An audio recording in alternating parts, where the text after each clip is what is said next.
하겠습니다.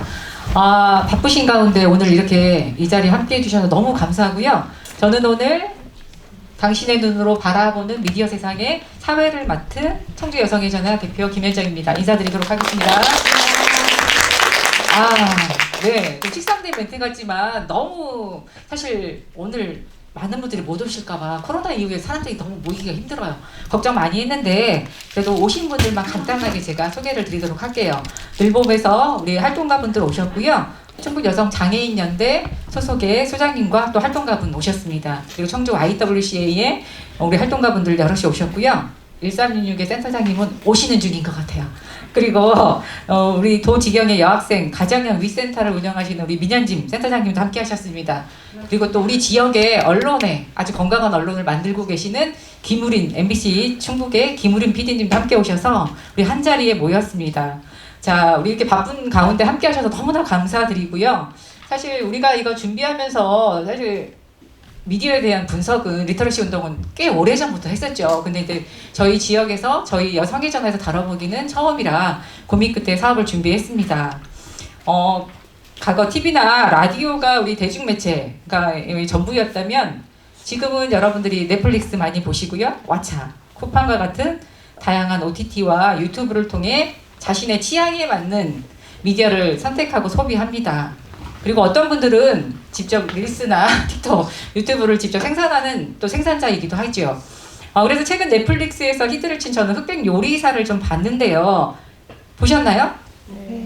너무 재밌게 봤죠. 그래서 국내 요리사 백인이 나와서 요리 실력을 겨루는 경연 프로그램이었는데 사실 흑백으로 계급을 나누는 것처럼 옷을 입은 요리사, 그리고 또 웅장한 무대와 화려한 조명, 그리고 빠른 진행으로 사실은 스릴도 넘치고 아주 감칠맛은 재미까지 사실은 하루에 다 봤습니다. 제가 토요일 하루에 몰아볼 정도로 시간이 순삭이었는데요. 사실 이 프로그램 같은 경우도 우리가 조금의 관심을 갖고 젠더 렌즈를 끼고 바라보면 불편해지는 지점들이 너무나 많이 있습니다. 남성 요리사들은 대부분 셰프로 불리우시고 여성은 누구누구 어머니, 급식의 대가, 무슨 이모카세 이렇게 그려지면서 나름의 그들의 전문성이 약간 폄하되는 지점들도 있더라고요. 그래서 우리가 이제 이렇듯 넘쳐나는 영화, 드라마, 예능 프로그램들을 소비하고 있을 텐데요. 그 속에서 여성이 얼마나 상품화되고 또 차별과 혐오를 조장하고 있는지, 그리고 또 저희같이 이제 폭력 예방을 주로 하시고 폭력 피해자를 지원하는 관계자분들 많이 오셨는데 폭력이 정당화되고 있는 모습들, 그리고 또 어설프게 성평등을 그리거나 소수자의 모습을 그리는 모습들을 보면서 조금 씁쓸한 느낌이 듭니다. 그래서 우리 여성의 전화는 때늦은 감은 있지만 우리가 소비하는 미디어 콘텐츠 속에 어떤 메시지를 담고 있는지, 그리고 어떻게 이해하고 수용하면 좋을지, 그리고 그 속에 숨은 의미는 무엇인지 여기 계신 여성 4인의 시선을 통해 살펴보았습니다. 그야말로 타이틀대로 전지적 시청자 시점으로 바라본 건데요. 다소 저희가 준비가 과정이 좀 미흡할 수도 있지만 나름의 사전회의를 거치고요. 또 총 2회에 걸쳐서 기획회의를 진행했습니다. 1차 기획회의에서는요. 우리 개이수, 너무 바쁜 우리 개이수 지역의 활동가께서 여성의 눈으로 미디어 바로 보기라는 주제 발제를 통해서 우리 사인께서 각자 분석할 미디어 컨텐츠에 대해서 한번 같이 고민하고 기획해보는 시간도 가졌습니다. 그리고 4월부터 8월까지 각 분야에서 우리 엄선되어 뽑히신 여기 계신 사인의 패널분께서 총 5회에 걸쳐서 각 분야별로, 그래서 한 20회가 되겠죠? 각 분야별로 해서 미디어를 분석했습니다. 다들 각자의 일상으로 바쁜 가운데도 시간을 내서 눈이 빨개지도록 영화와 드라마, 유튜브 보시고, 우리가 또 얼마나 양평기금 사업이니까 페이퍼가 중요하죠. 보고서 작성 막 톡톡하고 그렇게 해서 수고가 너무나 많으셨습니다. 그리고 이제 사실 우리 사업 담당주로서 여기 계시는 3월부터 지금까지 애써주신 김정희 활동가, 또 다른 우리 소장님, 이하 다들 고생 많으셨는데요. 오늘 이 시간은 그동안 저희가 분석한 20회 정도의 프로그램을 다 발표할 수는 없고요. 여러분들과 그 중에 특징적인 내용들을 나누고 좀 즐겁게 이야기하는 가벼운 토크 콘서트의 시간으로 좀 준비를 했습니다. 편안히 들어주시고요. 풍성한 의견을 나눠주시면 좋을 것 같습니다. 기대가 되시나요? 네. 기대 안 되시는 것 같은데 기대가 되실까요? 네. 감사합니다. 우리 적은 에너지이지만 힘차게 즐겁게 시작해 보도록 하고요. 그럼 우선 오늘 토크 콘서트를 함께 빛내주실 일단 패널이 계셔야겠죠? 4인의 패널과 우리 자장님을 소개하도록 하겠습니다. 한 분 한 분 소개할 때마다 아시죠? 네. 우리 작전 됐죠? 큰 박수로 환영해 주시길 바라겠습니다. 자, 제 맘대로 좀 부를게요. 잠재적 100만 유튜브 보유자, 인플루언서를 꿈꾸는 김상윤. 누군지 아시나요? 아, 네, 거만하게 일어나지도 않습니다. 네, 네, 네, 우리 함께라서 행복하다. 우리 걔네의 씩씩한 김미진 활동가입니다. 네, 누가 용감하다고요? 경력 중단이 아닌 만능 경력의 보유자, 우리 민얼년의 이수희 대표님이십니다. 와, 한번 좋습니다. 분위기 괜찮죠? 다음은 마음만 먹으면 모든 것을 할 수 있는 일명 램프의 요정 지니. 지니가 별칭이에요. 이은경님을 모셨습니다. 아, 그리고 우리 지역 미디어와 언론계의 희망, 그리고 선구자적인 역할을 하고 계신 민원연 활동가이기도 하고요. 너무 많은 영역의 활동을 하셔서 제가 소개하기가 어렵습니다. 계획수 활동가님이 자장으로 이 자리에 함께 했습니다. 모시기 너무 어려웠어요. 사실. 자, 그러면은 저한테 한 10분 이상을 소요하라겠는데 말 많이 하기 너무 힘들어요. 그냥 시작하는 게 좋을 것 같죠? 제가 준비한 멘트가 거의 다 끝났어요. 그래서 본격적으로 토크 콘서트를 시작할 건데요. 제가 말을 많이 하는 거는 별 쓸데가 없는 것 같고, 그래서 저희는 가감하게 인사말도 다 생략했습니다. 여기 모신 4인의 시선으로 바라보는 미디어 콘텐츠를 발표하도록 하겠습니다. 각 파트별로 주어진 시간은 10분인데요. 10분을 더 쓰셔도 되고요. 조금 덜 쓰셔도 되고요. 그거에 대한 조절은 우리 자장이신 계희수 자장님께서 진행해 드리도록 하겠습니다. 계희수 자장님, 마이크 받아주세요. 네. 켜키는 거죠? 빨간 거를 꼭 누르세요. 네, 오늘 저장을 맡은 소개받은 계희수입니다. 네, 반갑습니다. 네, 오늘 이렇게 여러 자매님들과 함께하게 되어서 기대가 많이 되고요. 이제 앞에 보시면 여러분들 책자 하나씩 받으셨을 거예요. 여기 이제 PPT를 좀 편하게 보시라고 이렇게 넣어주신 것 같습니다. 잘 안 보이는 부분은 요 같이 보시면 될 것 같고요. 먼저 분야별로 발표를 먼저 듣게 될 것 같은데요. 첫 번째로는 1인 가구의 시각으로 이제 미디어를 바라본 김미진님의 발표를 듣고 한번 토론을 해보도록 하겠습니다. 박수로 한번 맞아주시면 되겠습니다. 안녕하세요. 김미진입니다. 네. 네, 저는 1인 가구 여성의 눈으로 바라보는 미디어 세상이라는 주제로 보고서를 쓰고 발표를 준비했는데요. 지금 대한민국의 1인 가구가 비율이 몇 퍼센트 정도 될 거라고 생각하시나요? 25%예요. 25%요? 좀 더 업. 35% 정도 되고 있어요. 그래서 굉장히 많은 숫자고 앞으로는 더 늘어날 추세겠죠. 그래서 1인 가구의 여성의 눈으로 바라보는 이 주제가 굉장히 반갑지만, 그럼 이렇게 너무 많은 숫자이기 때문에 제 보고서나 발표가 절대 대표성을 가질 수는 없다고 생각을 해요. 하지만 저라는 사람의 그 미디어 소비 안에서 그 1인 가구 여성으로서의 특징을 좀 살펴보고 그 안에서 미디어가 가야 할 방향성을 바라보는 하나의 그냥 계기가 됐으면 좋겠다고 생각합니다. 일단 저는 많은 1인 가구 사람들이 그렇듯 텔레비전이 없습니다. 한 달에 뭐 한두 번 정도 본가에 가가지고 가족들하고 식사하면서 텔레비전 나 혼자 산다나 놀라운 토요일 같은 걸 보는 게 텔레비전을 시청하는 전부예요. 근데 대신에 이제 쉽게 가장 예상할 수 있다시피 가장 많은 소비를 하는 매체는 유튜브예요. 그래서 저는 프리미엄 구독자입니다. 월 구독료를 15,000원 넘게 내고 사용을 하고 있고요. 이 유튜브의 특징은 모두 다 알다시피 알고리즘으로 내가 원하는 프로그램만 소비할 수 있다는 점입니다. 그래서 저는 주로 이제 민음사 TV, 이따 좀 설명을 하겠지만 자취남, 문명특급이라는 채널을 주로 보고 있고요. 그 외에 이제 잠이 잘 안 올 때 보는 수면 ASMR이나 그리고 음악을 듣기 위해서 플레이리스트들을 주로 사용하고 있습니다. 그리고 그 다음으로 보는 OTT는 티빙인데요. 4인파 프리미엄을 이용을 하고 있고요. 주로 한국 드라마하고 예능을 소비합니다. TVN 같은 경우에 가장 이제 젊은 사람들이 많이 보는 유형의 프로그램을 많이 만들어내고 있기 때문에 TVN에서 나오는 많은 프로그램들을 티빙에서 지금 하고 있습니다. 그리고 그 다음으로 왓챠는 이제 친구가 제 이름으로 구독을 시켜주고 있어요. 그래가지고 4인파 프리미엄을 이용을 하고 있고요. 잘 알려지지 않은 예술 영화나 일본 드라마가 이제 주로 시청을 하게 되는 것 같아요. 네. 그리고 디즈니 플러스도 가끔 보는데요. 저는 이제 마블 영화를 즐겨보는 스타일은 아니어가지고 픽사 애니메이션 중에서 제가 이제 흥미로운 게 생기면 봅니다. 인사이드 아웃 굉장히 눈물을 흘리면서 봤었고요. 네. 웨이브는 주로 공중파 TV의 역할을 대신하고 있는 것 같아요.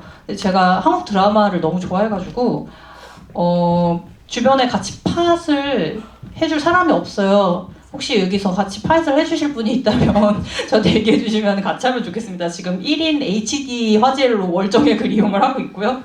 네, 그래서 이제 공중파에서 나온 것들을 웨이브를 통해서 보고 있습니다. 넷플릭스는 이제 더 비싸요. 그래서 이제 제가 구독을 하지 못하고 있는데 계정 공유 금지 정책이 된 이후에 저 같은 1인 가구 사람들이 많아졌을 거라고 생각이 돼요. 네, 넷플릭스가 OTT 중에서 가장 좋은 화질과 음질을 제공하고 있기 때문에 좀 굉장히 안타까운 것 같아요. 여기가 가장 이제 미디어가 제일 많은 곳이고요. 그래서 이제 종합해 보면 저는 미디어 매체를 월 구독료를 한 3만 원 이내, 한 2만 원에서 3만 원 정도를 내고서 소비하고 있으니까 굉장히 적지 않은 금액을 미디어로 소비하고 있는 거죠. 근데 뭐 옛날에는 영화를 자주 봤었는데 그 영화 대신에 OTT를 소비하는 걸로 보면 거의 뭐 비슷한 수준이다라고 볼 수 있을 것 같아요. 그래서 과거에 텔레비전을 시청하던 시절하고는 다르게 지금은 너무 많은 채널이 존재하기 때문에 이제는 제 주관적인 시선에서 불편한 코드가 나오는 그런 채널은 아예 소비하지 않을 수 있게 됐어요. 그래서 이제 알다시피 알고리즘이라는 게 제가 좋아하지 않을 만한 채널을 홈 화면에 드러내주지도 않기 때문에 저의 시각에서 굉장히 사각지대가 많을 겁니다. 네. 이제 구체적인 채널 사례로 들어가 보겠습니다. 제가 가장 즐겨보는 채널 중에 베스트를 꼽으라면 민음사 TV를 꼽습니다. 국내에서 가장 유명한 출판사 중 한 곳인 민음사에서 운영하는 유튜브 채널인데요.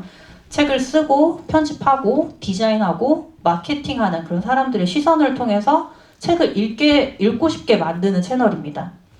특히 이 채널에 나오는 민음사 직원들은 미혼 여성에서부터 워킹맘 그리고 이미 퇴사한 사람들까지 다양한 사람들의 시선과 현실을 담고 있어요.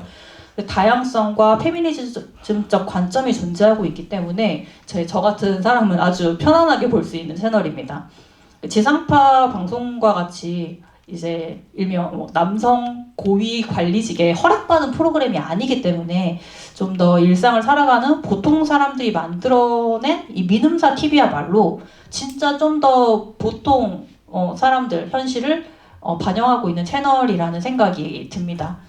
바로 얼마 전에는 소설가 한강이 아시아 여성 최초로 노벨 문학상을 받았었는데 이를 생중계하던 민음사 TV 장면이 화제가 되기도 했었어요. 그래서 이번에는 해외 문학 담당자들만 그 노벨 문학상 중계에 참여해서 약간 감동과 당혹스러움이 같이 고스란히 느껴졌었는데 아마도 내년부터는 국내 문학 담당자들도 이 노벨 문학상 발표 중계에 함께하게 되지 않을까 기대하고 있습니다. 다음으로는 문명특급의 제스위입니다. 이 문명특급은 SBS 자회사인 스버스뉴스의 뉴 미디어로 시작된 매체입니다. 그래서 이 문명특급의 첫 아이템은 비혼식이었습니다. 그러니까 그러니까 공중파에서는 절대 선택하지 않을 것 같은 아이템으로 이제 약간 어느 정도의 비주류라고 생각이 드는 그런 시작을 했었던 것 같아요.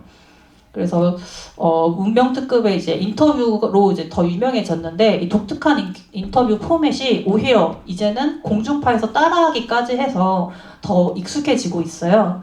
비주류에서 주류로 이제 올라온 문명특급이 최근에는 혼성 그룹을 결성했는데요. 300만 원이라는 적은 제작비로 혼성 그룹을 만들겠다는 이 문명특급이 제작한 그룹에는 쇼컷에 키 크고 시끄러운 여성 연예인 제재가 있고요. 마찬가지로 시끄럽고 몸집이 큰 댄서, 이제 호락호락해 보이지 않은 여성이 나오죠. 가비가 나옵니다.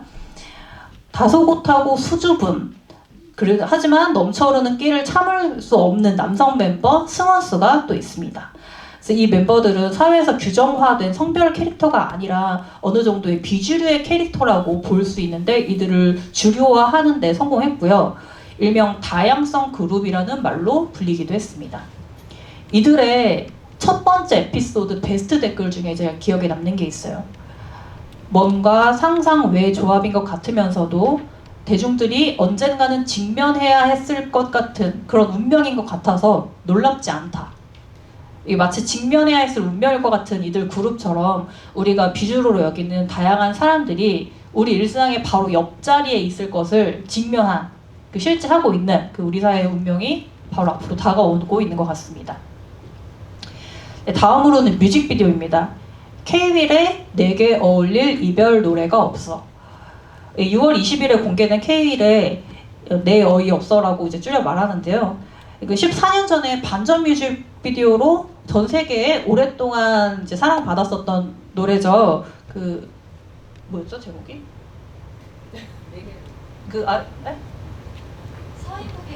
네, 그거 노래 제목 기억나세요? 그 기억이 안 나요. 아무튼 그 노래의 후속 뮤직비디오로 나왔었어요. 일종의 BL 장르입니다.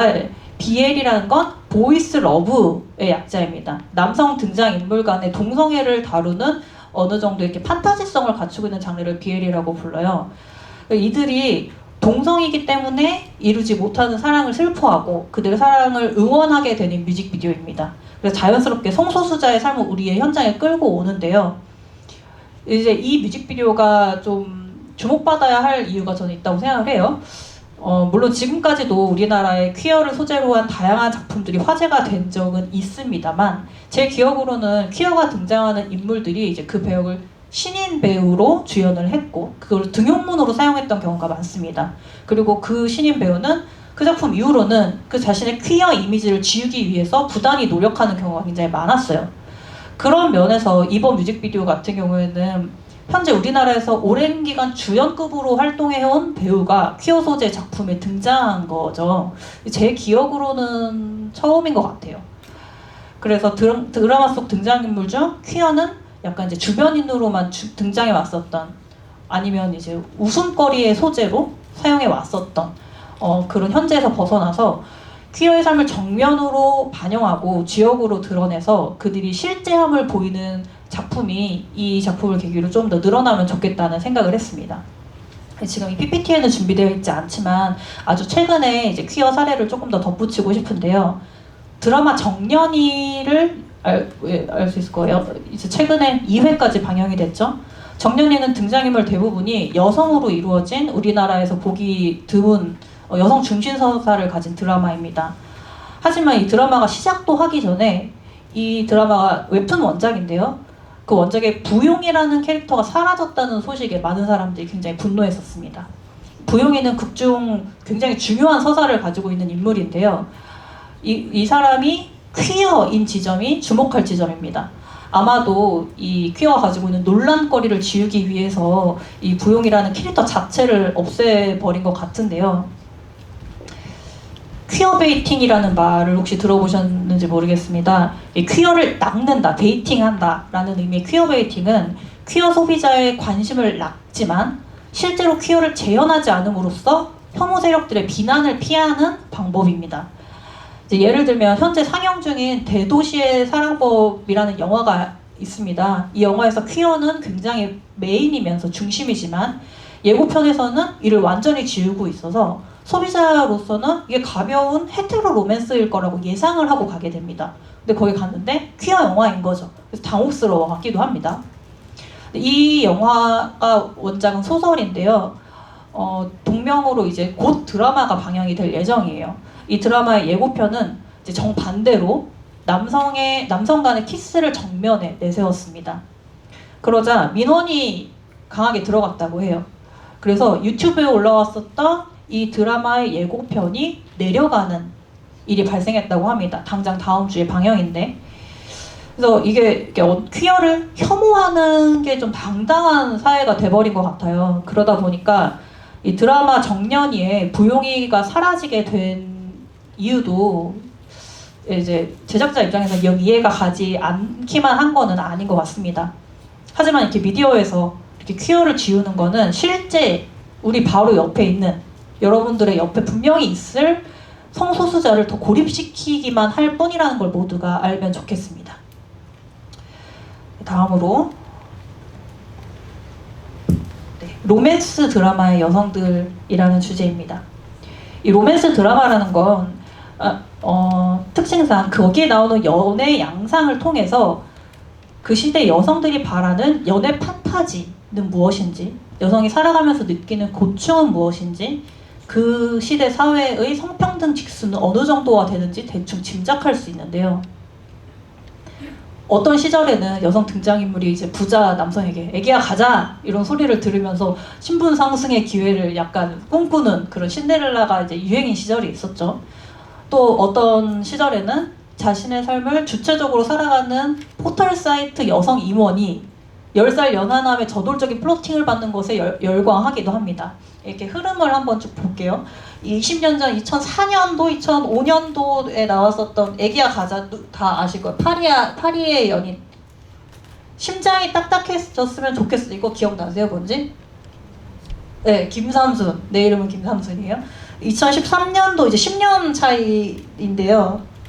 나는 당신의 이야기를 모두 들어줄 겁니다. 이거 드라마 혹시 뭔지 아시겠어요? 이거는 그거 좀 더 다음이에요. 네. 이게 전문직 여성의 전문성이 드러났었던 너의 목소리가 들려라는 드라마의 가장 마지막 대사예요. 제가 이거 나와 가자라고 뭘 썼는데 기억이 안 나요. 까먹었어요. 기억이 나시는 분 얘기해 주세요. 2019년으로 가보겠습니다. 회사한텐 내가 몸빵 대신해주는 부품일지 몰라도 난 내가 소중해요.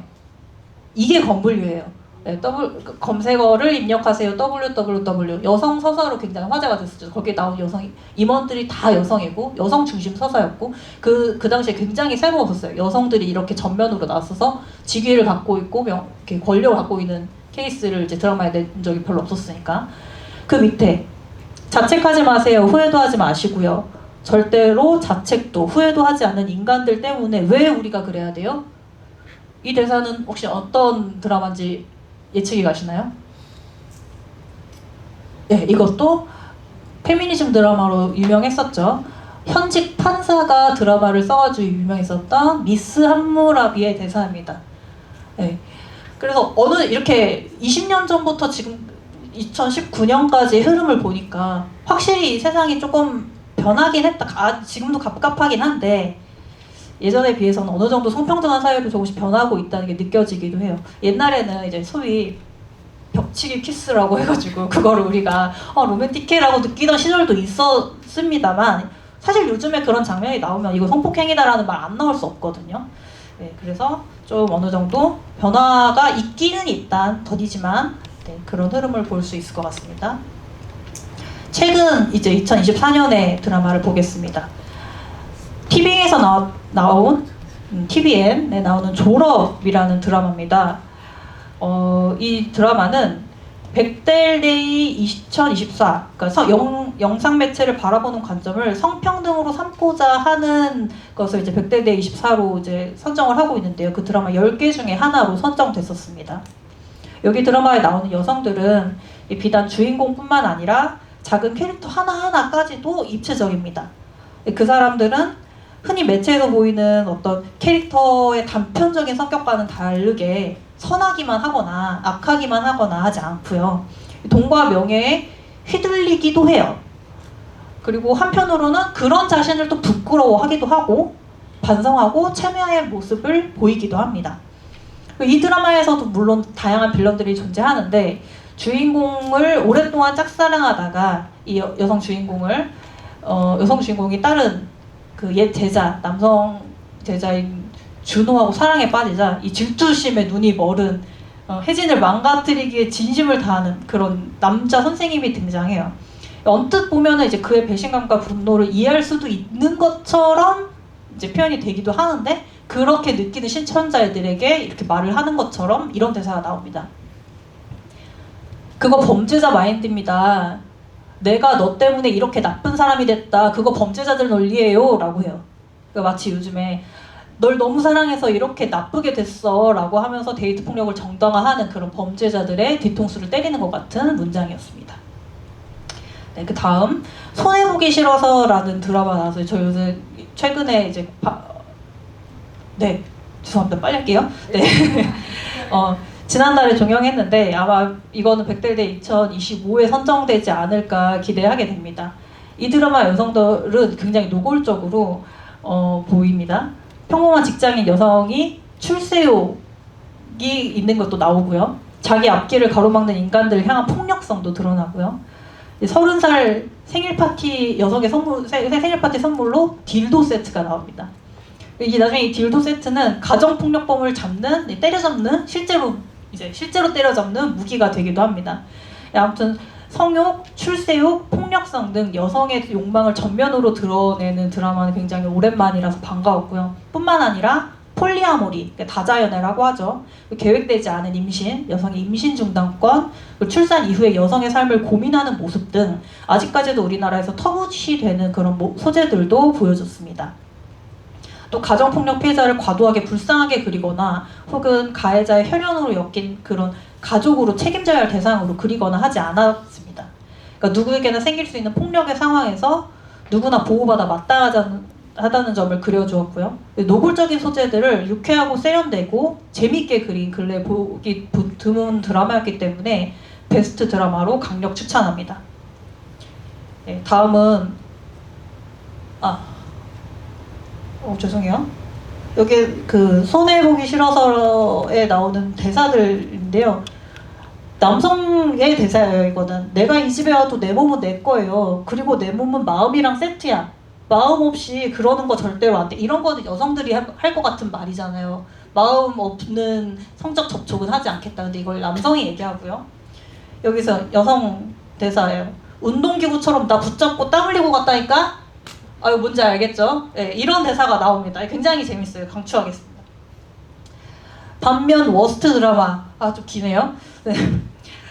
이 드라마에서는 여성 주인공의 좀 주체성이 없습니다. 그래서 여성의 결정이 독립적이지 못하고 결국은 일도 친구도 한국에 남겨두고 남자 주인공을 따라서 미국으로 떠나버리고요. 거기에서 나오는 남자 주인공의 어머니는 굉장히 악역으로 나옵니다. 그래서 이런 드라마의 존재 가치가 예쁜 배우 몇몇이 나와서 꽁냥거리는 모습을 보여주고 3분짜리 예쁜 클립 영상의 조회수를 올리는 것에만 이 존재 가치가 있는 듯한 드라마였기 때문에 배우들의 연기력과 감독의 연출력이 좀 아까웠었던 워스트 드라마로 꼽습니다. 네, 상반기 미디어 모니터링을 하면서 가장 많이 느꼈던 거는 이 미디어에 대한 문제 자체보다도 오히려 나 자신이 얼마나 편협한 시각으로 프로그램들을 선정해서 보고 있었는지였습니다. 그러니까 그렇게나 인기가 많다는 트로트 방송이나 연애 프로그램이나 게임 먹방, 여행 프로그램은 제 유튜브 알고리즘에는 올라오지도 않거든요. 그래서 제 시선에서 불편한 것은 애초에 보지도 않고 그런 시선이 수년 쌓여서 제 알고리즘을 만들었다는 점을 인지하게 된 계기가 됐던 것 같습니다. 또 한편으로는 각자의 알고리즘과 개개인의 시선이 그 매체를 만든다는 것도 느끼게 됩니다. 조회수가 돈인 이 세상에서 선정적이거나 폭력적이거나 차별적이거나 부정의한 것을 모두가 보지 않는다면 그 프로그램은 아마 만들어지지 않을 거니까요. 조회수가 돈이니까. 이 언론의 책임감에 대해 많은 문제점들을 우리가 얘기하고 있지만 그만큼 시청자들도 개개인이 자신이 프로그램을 만들어내는 주체다라는 생각을 하고 좋은 프로그램에 더 관심을 두고 안 좋은 프로그램은 보지 않아야겠다는 책임감을 갖게 됩니다. 이 언론의 정화는 개개인이 하고 있다는 책임감을 가지고요. 그리고 마지막으로 그럼에도 불구하고 여전히 강력한 이 미디어의 영향력을 우리가 알고 개선해야 하겠다는 생각이 듭니다. 여성, 장애인, 동물, 다문화 가정, 폭력 등 이제 우리가 마주하고 함께 나가야 할 소재들이 너무 많은데 이 문제들을 해결하는 시선을 만들어가는데 미디어가 굉장히 결정적인 역할을 하고 있습니다. 그래서 혐오의 시선이 아닌 따뜻하고 보다 건설적인 해결 방법을 사회가 함께 토론할 수 있도록 좋은 미디어가 생산되면 좋겠습니다. 감사합니다. 네, 다양한 관점에서 여러 가지 고민거리를 던져주신 것 같습니다. 토론은 저희가 발표가 준비가 돼 있어서 차례대로 이제 발표를 듣고서 같이 이제 종합 토론하고요. 플로어에도 마이크를 넘기는 시간이 있을 거니까 그때 이제 같이 고민하고 싶으신 질문들 있으면 던져주시면 좋겠습니다. 네. 그리고 다음으로는 김상윤님의 발표가 있을 텐데요. 방금 말씀해주신 부분에서 이제 미디어 소비 측면에서 조금 더 자세하게 고민해볼 지점이 이번 발표에 있지 않을까 싶습니다. 장애인의 인권적인 시각에서 콘텐츠를 바라보는, 특히나 이제 유튜브 콘텐츠를 바라보는 내용인데요. 김상윤님의 발표를 한번 들어보도록 하겠습니다. 박수로 시작하도록 하겠습니다. 네, 저는 김상윤이고요. 저는 유튜브 중에서도 실시간으로 라이브 생방송하는 그런 프로그램을 굉장히 자주 시청하는 시청자이면서 후원자이면서 유튜버도 또 이렇게 채널을 운영을 하고 있습니다. 그래서 제가 알기로 전 세계 인구가 한 80억 명 된대요. 근데 25억 명 정도가 유튜브를 이용을 한다고 그래요. 근데 대한민국에서는 유튜브 보는 사람들이 굉장히 많아요. 80% 정도가 유튜브를 본다고 해요.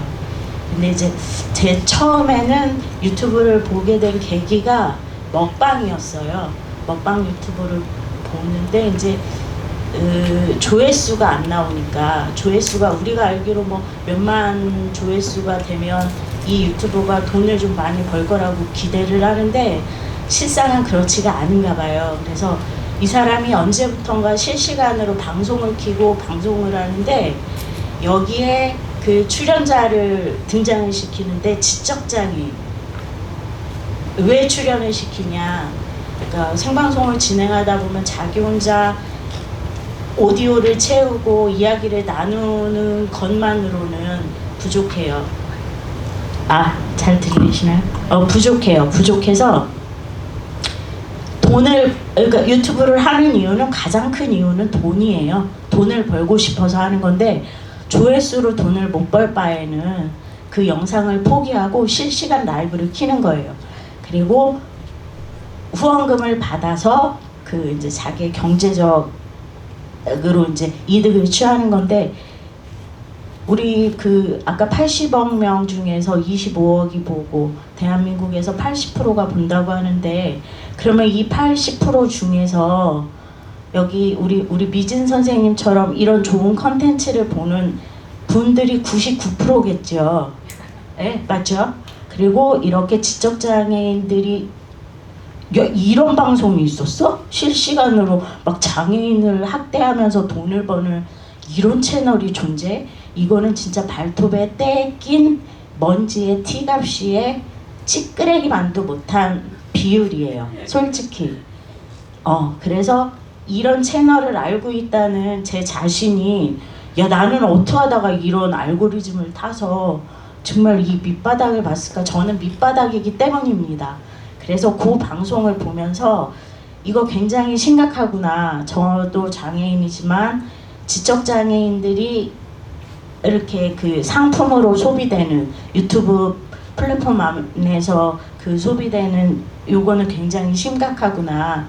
그래서 아주 이게 낮은 비율, 발톱에 때만치도 못한 아주 작은 확률이어도 이거는 반드시 문제 제기를 해야 되고 이거는 점점 양지로 드러날 거기 때문이고 그리고 더 문제가 될 거기 때문에 지금 아주 시작에 불과하기 때문에 지금이라도 이제 좀 규제를 만들고 법을 강화해야 되면 좋겠다 싶어서 제가 1년 정도를 미친 듯이 실시간 방송을 보면서 욕을 같이 듣고 그리고 저 역시도 후원금을 내는 후원자 입장도 돼보고 했습니다. 계속 넘겨볼게요. 뒤에 내용은 그냥 이제 책으로 좀 보시면 될 것 같고 그래서 너무 많은 고민이 있었는데 유튜브 실시간 생방송은 이제 진행을 하는 유튜버가 있어야 되고요. 참여하는 지적장애 여성이 있겠고요. 그리고 그거를 시청을 하는 한 1000명의 시청자가 있다고 치면 거기서 고액의 후원금을 주는 일부가 있고 댓글로 모욕을 하는 그 댓글러들이 있고 그리고 천장에 매달려서 댓글조차 보지 않으면서 관망하는 거죠. 너무 즐기는 거야. 장애인들이 학대당하는 게 너무 즐거워. 이건 마치 우리가 고속도로에 나갔을 때 검은 선택 차량 타고 가다 보면 내가 모르는 길에 조금 어리버버 할 수 있잖아요. 그러면 뒤에서 클락션 쫙 누르면서 가는 그 씹탱이들 있잖아요. 근데 진짜 화가 나잖아요. 근데 그런 본성들, 그 익명성 뒤에 숨어서 자기가 누군지 모르잖아. 클락션 누르고 가면서 그 진짜 배출하는 건 배출을 하고 가는 거야. 유튜브는 댓글을 달아도 이게 누군지 특정이 되지를 않아요. 그러니까 어디서 우리가 만약 카카오톡에서 누군가를 장애인에 비하하거나 그러면은 다 그거 법적으로 고소당할 수 있고 다 문제 제기가 되잖아요. 근데 유튜브 상에서는 그게 문제가 되지 않아요. 그러니까 그 악마성이 여기에 고스란히 나타납니다. 그래서 후원금이 만약에 1000만 원이 거치면 이 유저는 이 지적장애 여성에게 얼마를 줄까요? 한 250만 원을 줍니다. 그 방송 한번 하고 250만 원 받으시면 유튜브 하시겠어요? 저는 할 것 같아요. 왜냐하면 대한민국에서 지적장애 여성 장애인 노동자로 산다는 거는 250만 원을 받을 수 없는 구조예요. 제가 20년 전에 지적장애인들이 그 일자리 급여라고 할 수 없는 활동비가 10만 원이었는데 지금 크게 오르지 않았고 최저시급을 받지 못하는 분들이 대부분이고 보호작업장에서 그런 활동들을 그렇게 하고 있는데 그러면은 그 250만 원을 주는 유튜버 그 유저가 문제일까? 저는 유저만의 문제는 아니다. 그러면 후원금을 쏴주는 그 사람의 문제일까? 물론 문제죠. 구조적 문제죠. 그리고 시청자들 문제죠. 전 이 모든 거를 구조적인 문제로 보는 거예요. 그래서 자극을 부추겨서 그리고 이제 알고리즘 먼저 말씀을 하셨는데 유튜브 알고리즘은 조회수와 수익 유튜브가 가장 크게 보는 거는 수익이에요. 이 사람이 어떤 더러운 컨텐츠를 하던 간에 얼마나 좋은 프로그램을 하느냐에 따라서가 아니라 이 채널에서 돈이 얼마의 수익이 터지느냐에 따라서 이거를 굉장히 많이 홍보를 합니다. 그래서 많은 사람들이 알고리즘을 타고 더 자극적인 방송을 계속 보게 되는 거예요. 그러니까 나중에 이제 250만 원을 받고 참여를 했던 그 지적장애 유튜버는 자기 채널을 개설해서 이제 내가 저 방송에 나가서 할 필요가 없어. 내가 내 채널이 있어서 내 채널에서 나를 희생해서 내가 욕바지 되고 야 니들 나한테 욕해. 그러고 대신 돈 줘. 그럼 나는 벤츠를 타고 다닐 거야. 왜냐하면 나와 같이 특수 학교를 다니고 같이 찐따로다가 학교 폭력을 당했던 나의 장애 친구들은 보호작업장에서 최저임금비도 못 받고 심지어 사회복지사들한테 나이와 상관없이 예제 소리를 들으면서 최저 시급을 받고, 그리고 우리가 보호작업장에 다니는 사람 그 장애인들 중에는 일을 정말 잘하면 그러니까 발달장애인 중에서 일 굉장히 잘하는 분들 많아요. 우리 은혜 씨가 대표적이죠. 그림 잘 그리고. 그런데 이제 강박이 있는 그런 친구들은 일이 없으면 너무 불안해해요. 그래서 쉬는 시간도 없이 일을 열심히 한다고요. 근데 장애인 고용촉진공단이 하는 일은 무엇이냐? 일을 너무 잘하는 장애인들을 잘라요. 이들은 능력이 너무 좋아서 보호작업장에서 일할 필요가 없다는 거야. 그래서 이들이 잘려서 갈 곳이 없어요. 그래서 최저시급에 맞춰서 사는 게 장애인의 삶이에요. 최저시급에서 조금의 부가수익이 발생을 하면 나라에서 그만큼을 다 제하고 최저시급비를 넣어줍니다. 70만 원 받던 사람이 20만 원에 그 무슨 아르바이트를 했으면 그 다음 해에 20만 원 빼고 줘요.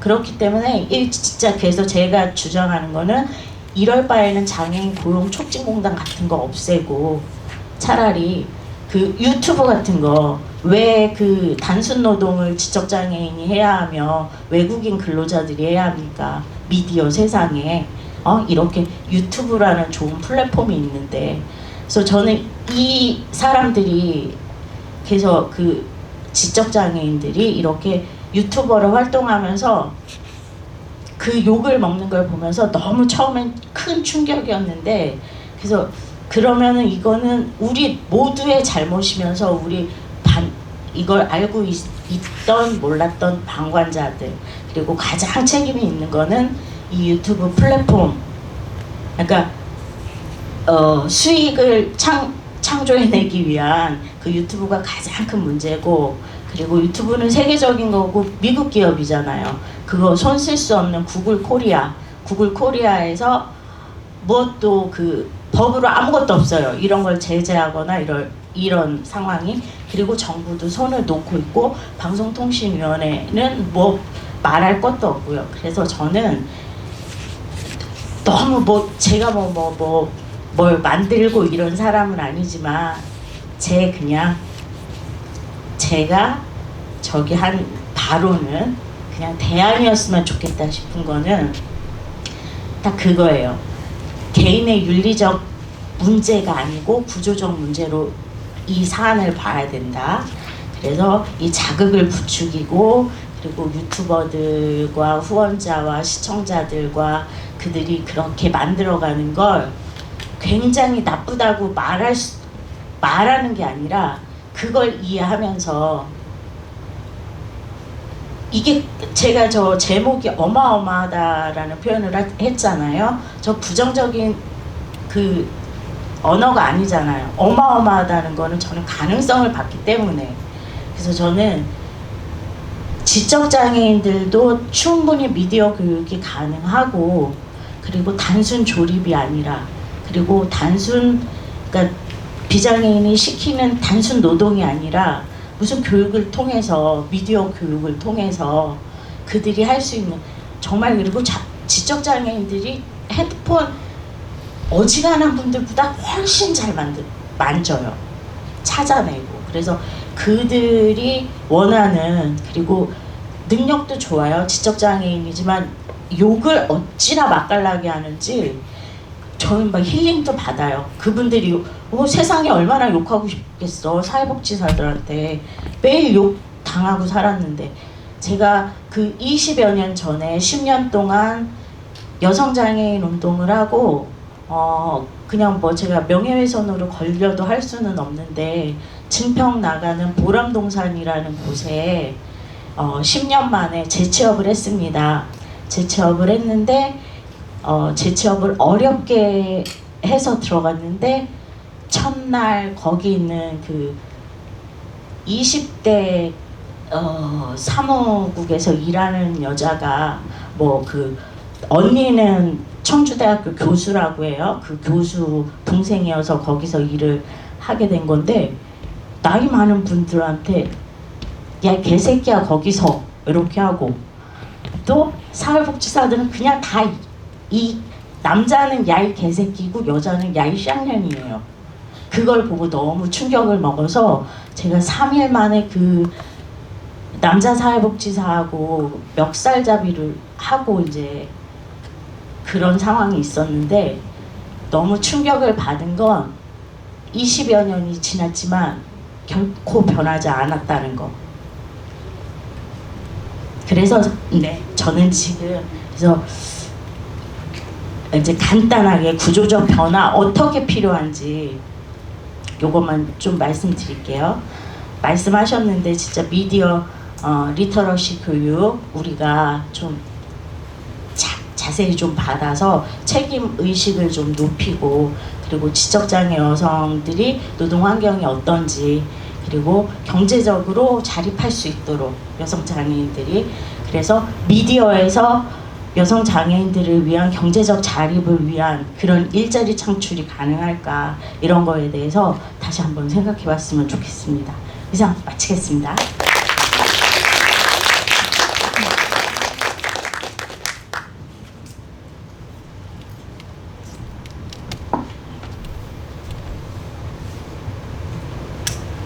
네, 중요한 얘기를 해주셨죠. 네, 어려운 얘기를 많이 해주셔서 이따가 토론 시간에 또 깊이 있는 얘기를 해볼 수 있을 것 같습니다.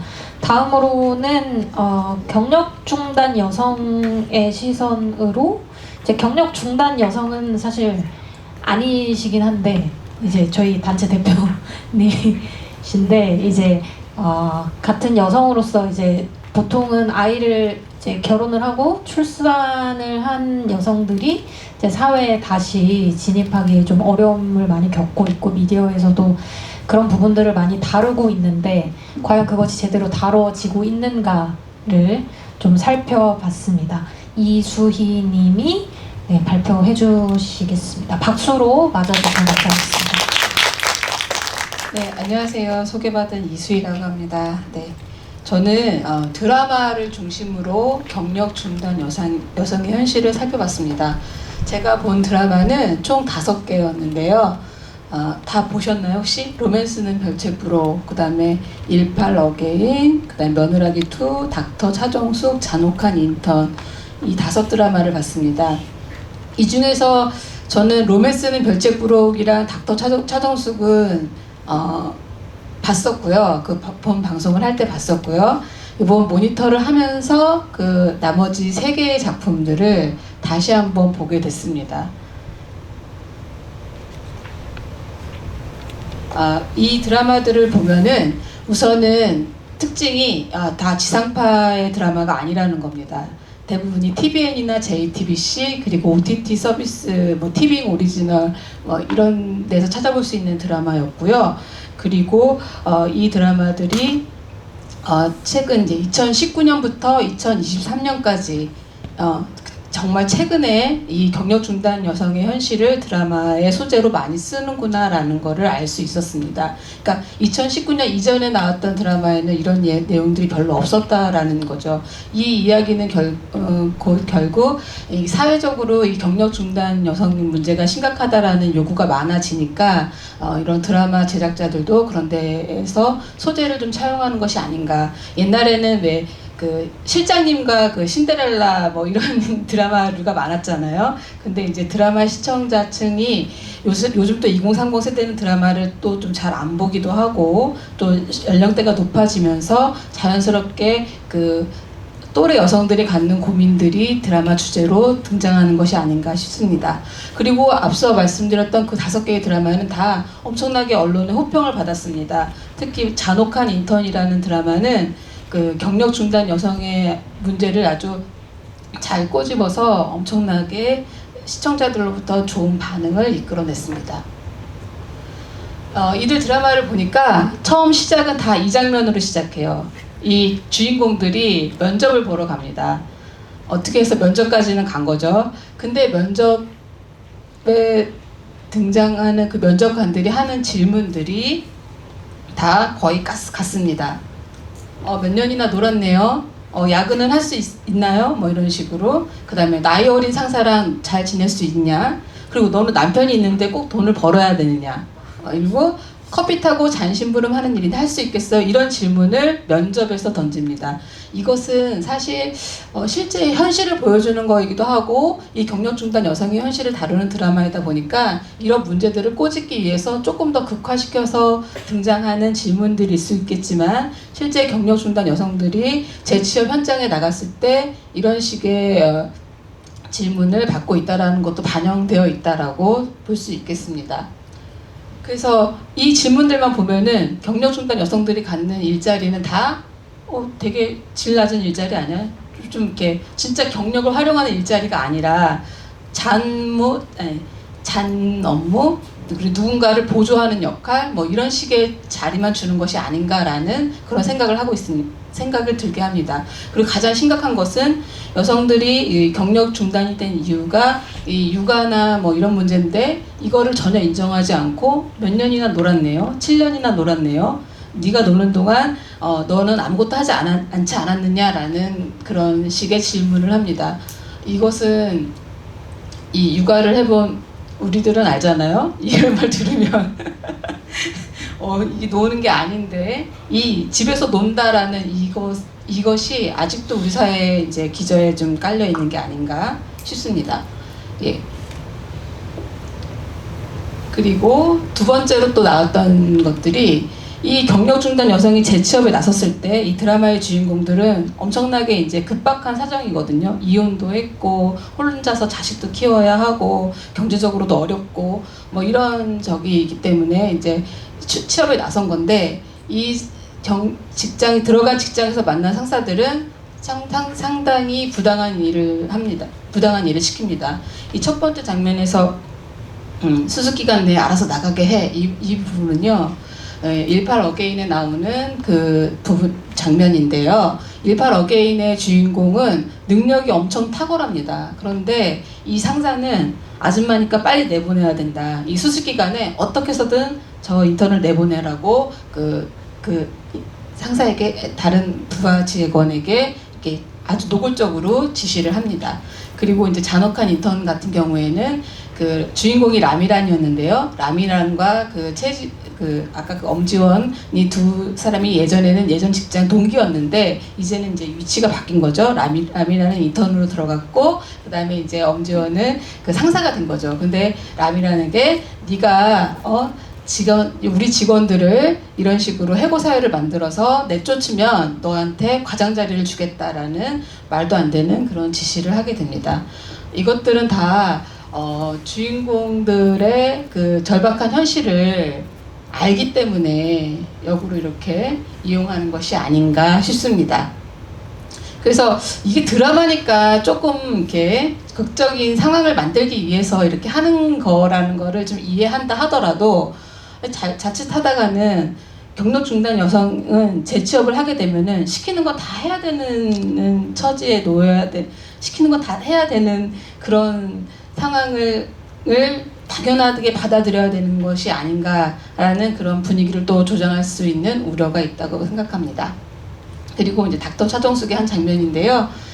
닥터 차정숙에서 이 딸이 뭐 이렇게 얘기하는데 딸보다 더 심각한 건 그 시어머니였잖아요. 시어머니가 뭐 아니 왜 일을 하려고 하느냐라고 막 이러면서 자신의 그 아침에 무슨 뭐 주스를 왜 만들지 않고 너 일을 나가려고 하느냐 이런 식의 이제 막 태도를 막 보이는데 사실 이제 의사가 아무나 될 수도 없고 상당히 이건 엄청난 경력을 가진 그런 일자리인데도 불구하고 가족들 그 누구도 심지어 남편, 딸, 시어머니 다 이 차정숙의 재취업을 원하지 않습니다.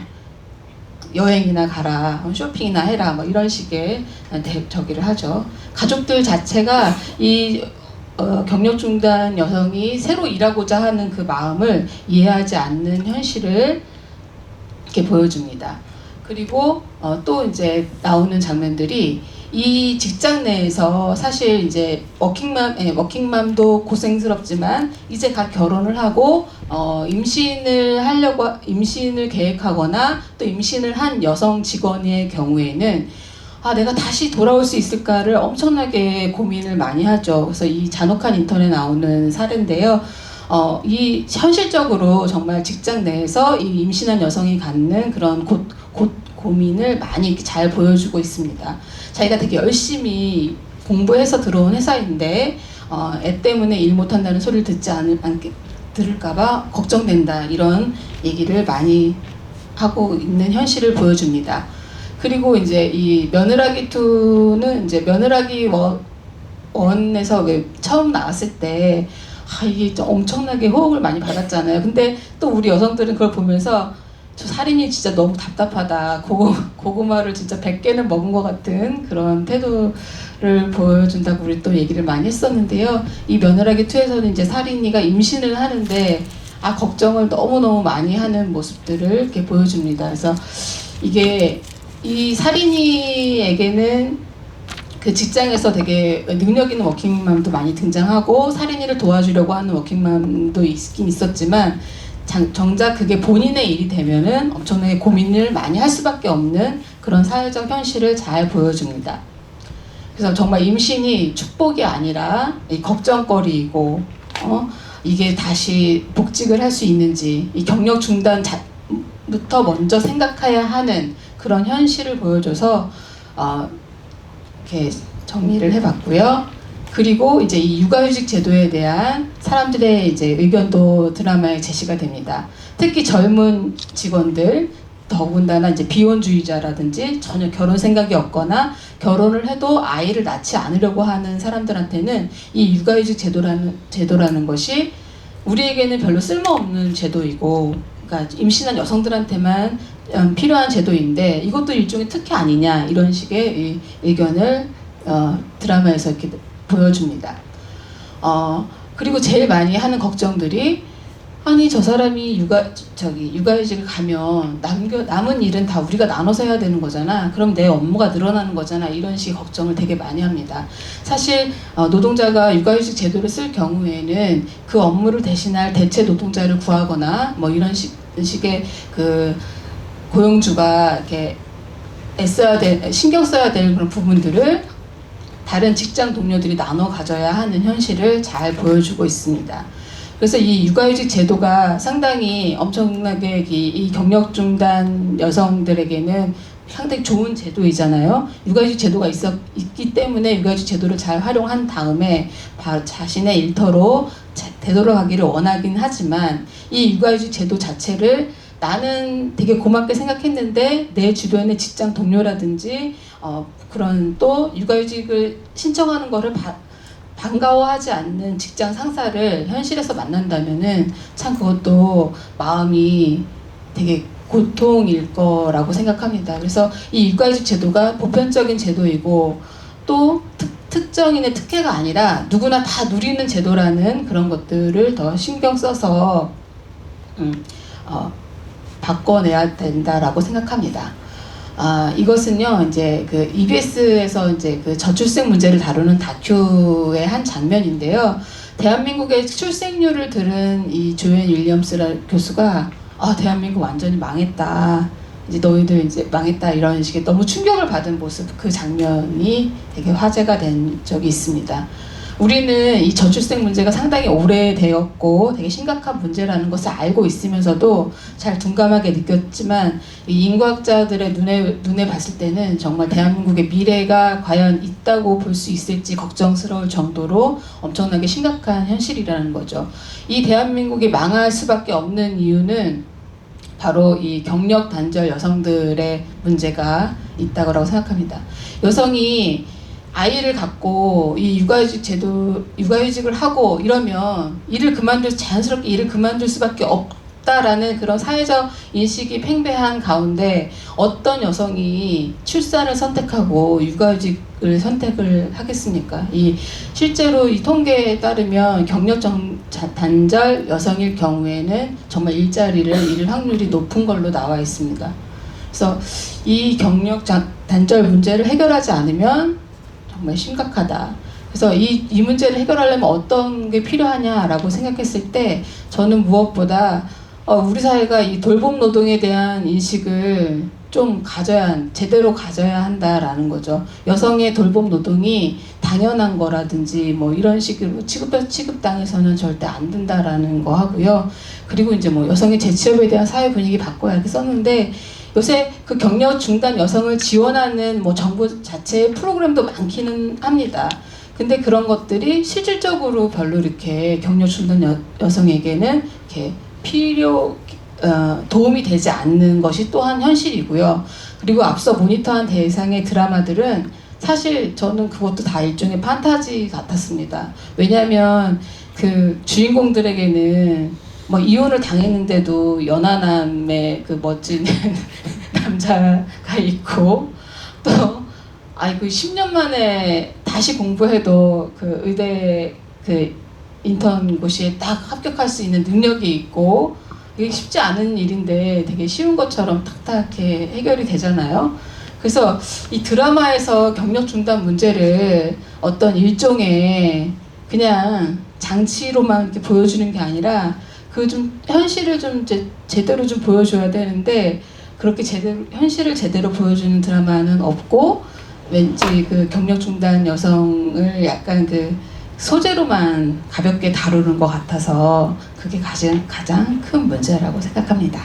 네, 이상입니다. 감사합니다.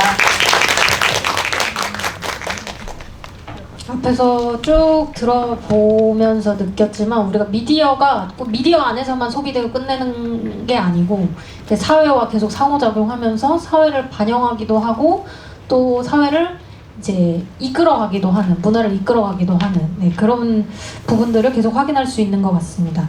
마지막으로 이은경님의 발표가 있을 텐데요.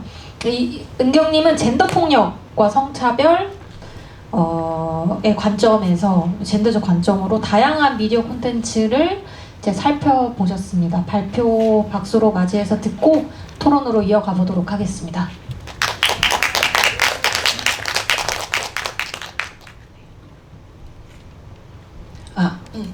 안녕하세요. 저는 젠더폭력 피해자의 시선에서 모니터링을 진행한 이은경이라고 합니다. 네, 이번 모니터링을 진행하면서 최대한 많은 매체를 살펴보고자 노력했는데요. 2024년 6월 1일부터 8월 31일까지 TV 광고, 시사교양 프로그램, 드라마, 영화, 뉴스 기사 등을 무작위로 살펴보면서 미디어에서 젠더폭력이 어떻게 다뤄지는지를 모니터링하였습니다. 먼저 TV 광고 모니터링 사례를 살펴보면 2024년에도 무급노동인 가사노동을 여성의 역할로 한정하여 만들어진 광고들이 많이 보였는데요. 섬유 유연제 광고에서는 남성이 빨래를 널자 여성이 다가와서 빨래를 빽빽함 있게 널면 냄새나라고 말하며 남성은 살림의 무지한 모습을, 여성은 남성보다 살림의 전문적인 지식을 보여주면서 성역할 고정관념을 보여주었습니다. 세제 광고도 땀이 젖은 남성의 운동복을 여성이 땀냄새를 걱정하면서 남성의 운동복을 세탁합니다. 이 역시도 세탁은 여성의 몫이라는 성역할 고정관념을 보여주는 사례였습니다.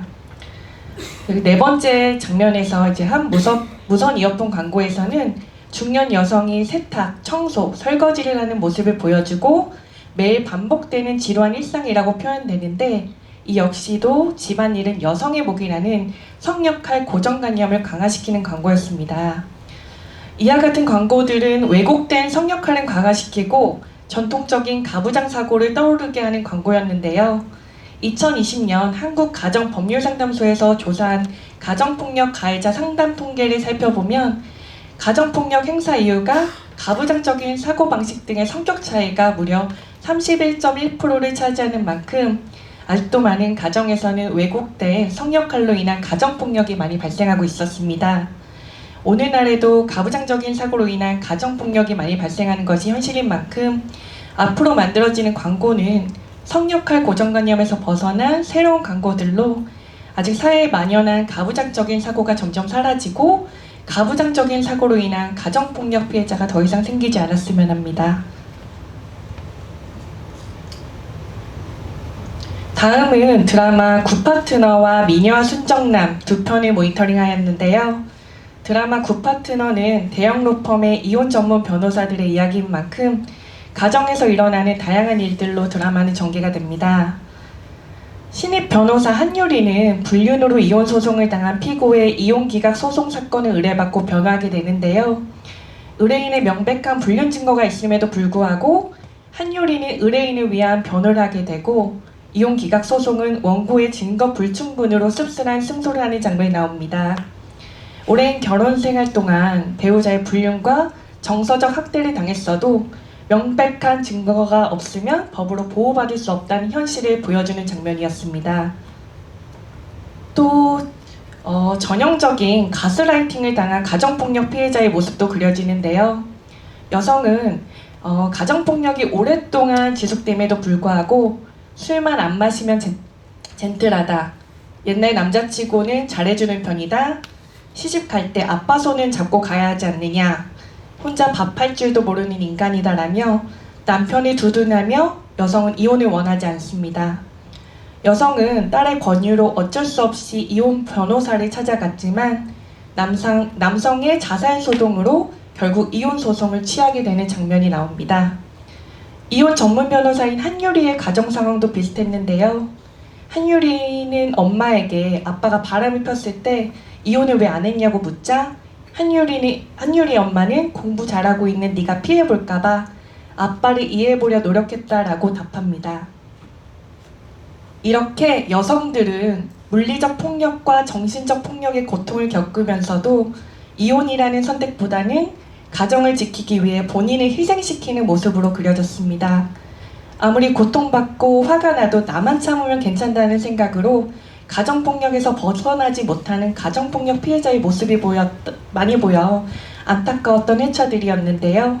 앞으로 방영되는 회차에서는 여성들이 가정폭력에서 벗어나 진취적인 삶을 만들어 나가는 에피소드들도 방영되길 바라봅니다. 드라마 미녀와 순정남은 공중파 방송인 KBS 2채널에서 방영한 드라마입니다. 주말 저녁 시간에 편성된 주말 드라마 특성상 가족들과 함께 시청하는 주말 드라마임에도 불구하고 국중 캐릭터 공진단의 집착적이고 폭력적인 모습들이 드라마 시청 내내 불편하게 만들었습니다. 자신의 별장에 감금하고 상대가 원치 않는데도 불구하고 강제로 껴안는가 하며 답장이 없음에도 불구하고 계속해서 문자를 보내는 장면도 나옵니다. 이외에도 공진단은 여성의 집으로 수시로 찾아가기도 하고 상대방이 결혼을 원하지 않음에도 불구하고 약혼기사를 내는 등의 여성을 향한 범죄 행동은 드라마 내내 계속되는데요. 막장에 막장을 달리는 드라마지만 42화 기준 시청률을 보면 20%로 높은 시청률을 보입니다. 아직도 시청자들은 이러한 자극적인 소재에 열광하고 있고 일부 시청자들은 이러한 행동이 범죄가 아닌 사랑의 표현 방법이라 생각할 것입니다. 상대방이 원하지 않는 일방적인 집착과 스토킹은 결코 사랑이 아닌 범죄입니다. 스토킹을 미화하는 컨텐츠는 소비에서도 더 이상 만들어져서도 안 된다 생각합니다.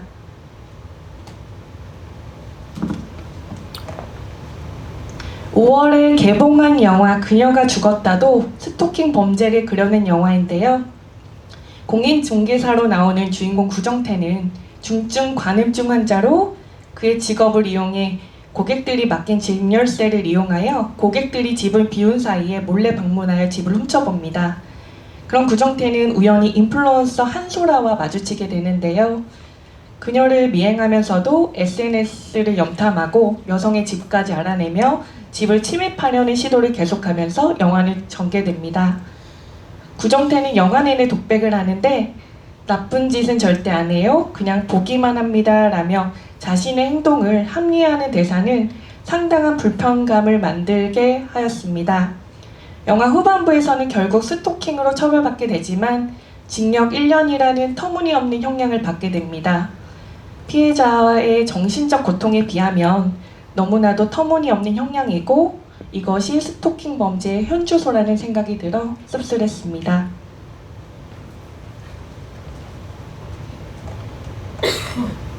네, 시사교양 프로그램인 오은영 금쪽상담소 서정희 편은 심리적 지배인 가스라이팅을 이용한 가정폭력의 모습을 서정희 씨의 삶을 통해 담담하게 이야기해 나갔는데요. 물리적인 폭력만이 가정폭력이 아니라 심리적, 경제적, 사회적 구속도 마찬가지로 폭력이라는 사실을 서정희 씨와 고 서세원 씨의 결혼 생활을 통해 세상에 알렸습니다. 이러한 형태의 가정폭력은 비단 서정희 씨만의 일이 아닐 것입니다. 본인이 가스라이팅을 당하고 사는지도 모르고 비정상적인 결혼 생활을 유지하고 있는 가정폭력 피해자들도 많을 것입니다. 오은영 박사는 상처나 멍같이 드러나는 폭력만이 가정폭력이 아니라 겉으로 드러나지 않는 가정폭력도 있다는 사실을 여러 사례를 제시하며 잘 설명해 주었던 프로그램이었습니다. 마지막으로 가정폭력, 교제폭력, 데이트폭력을 키워드로 넣고 뉴스를 모니터링 해봤는데요. 굳이 키워드를 넣지 않아도 가정폭력, 데이트폭력 사건들은 하루가 멀다 하고 뉴스에 보도되어 모니터링할 수 있었습니다. 특히 반의사 불벌죄의 허점을 볼 수 있는 기사들이 많이 보였고 반의사 불벌죄로 인한 2차, 3차 피해가 많이 발생되고 있었습니다. 가정폭력과 데이트폭력 같은 젠더폭력은 친밀한 관계에서 일어나는 범죄인 만큼 피해자의 의견보다는 객관적으로 판단할 수 있는 수사기관을 통한 엄중한 처벌이 가능하도록 법안이 바뀌어 초기 범죄에서 젠더폭력에 멈출 수 있도록 빠른 시일 내에 법안 개정이 되길 바랍니다. 네, 이상으로 발표 마치겠습니다. 감사합니다.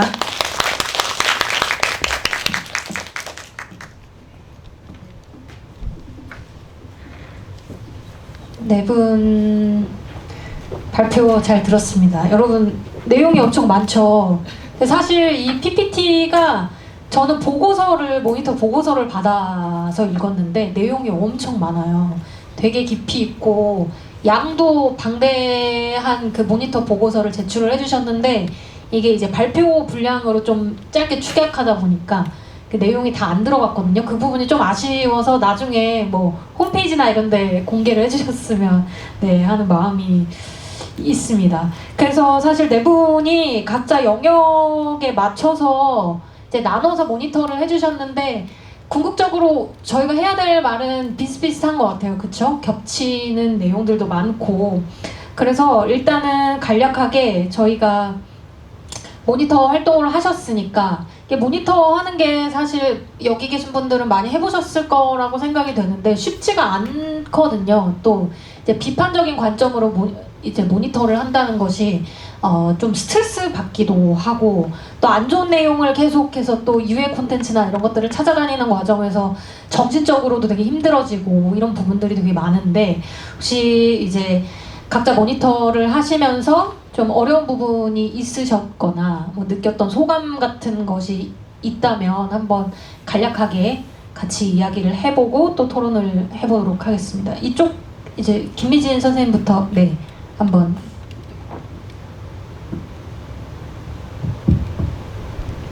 네. 일단은 저희 모니터링 같은 경우에는 좀 비교적 자유도가 있는 편이었어요. 그러니까 편안하게 주제에 맞춰서 알아서 해주십시오라고 했기 때문에 좀 이렇게 굉장히 다양한 방식의 모니터링이 나오게 된 것 같아요. 그래서 사실 저는 제가 봐왔었던 유형의 것들을 이제 더 모니터링 했기 때문에 방금 말씀해 주셨던 보기 싫은 것들을 억지로 봐야 하는 그런 고통까지는 저는 겪지 않았었던 것 같고 근데 그렇기 때문에 더 이 모니터링이라는 게 어려운 거구나라는 걸 알게 됐었던 것 같아요. 그러니까 자기가 보고 싶은 것만 보는 게 아니라 보기 싫은 것까지 봐야 이게 모니터링이 완성되는 거잖아요. 그래서 그런 부분에 대해서 확실히 더 인지를 하게 됐었던 것 같고요.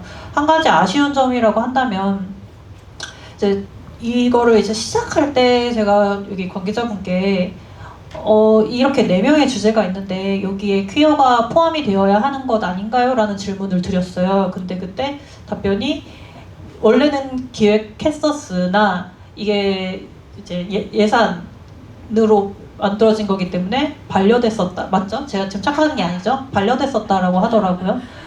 그러니까 이게 여기에서도 제가 아까 말씀드린 퀴어 베이팅이 이런 사업 속에서도 이루어지는 거예요.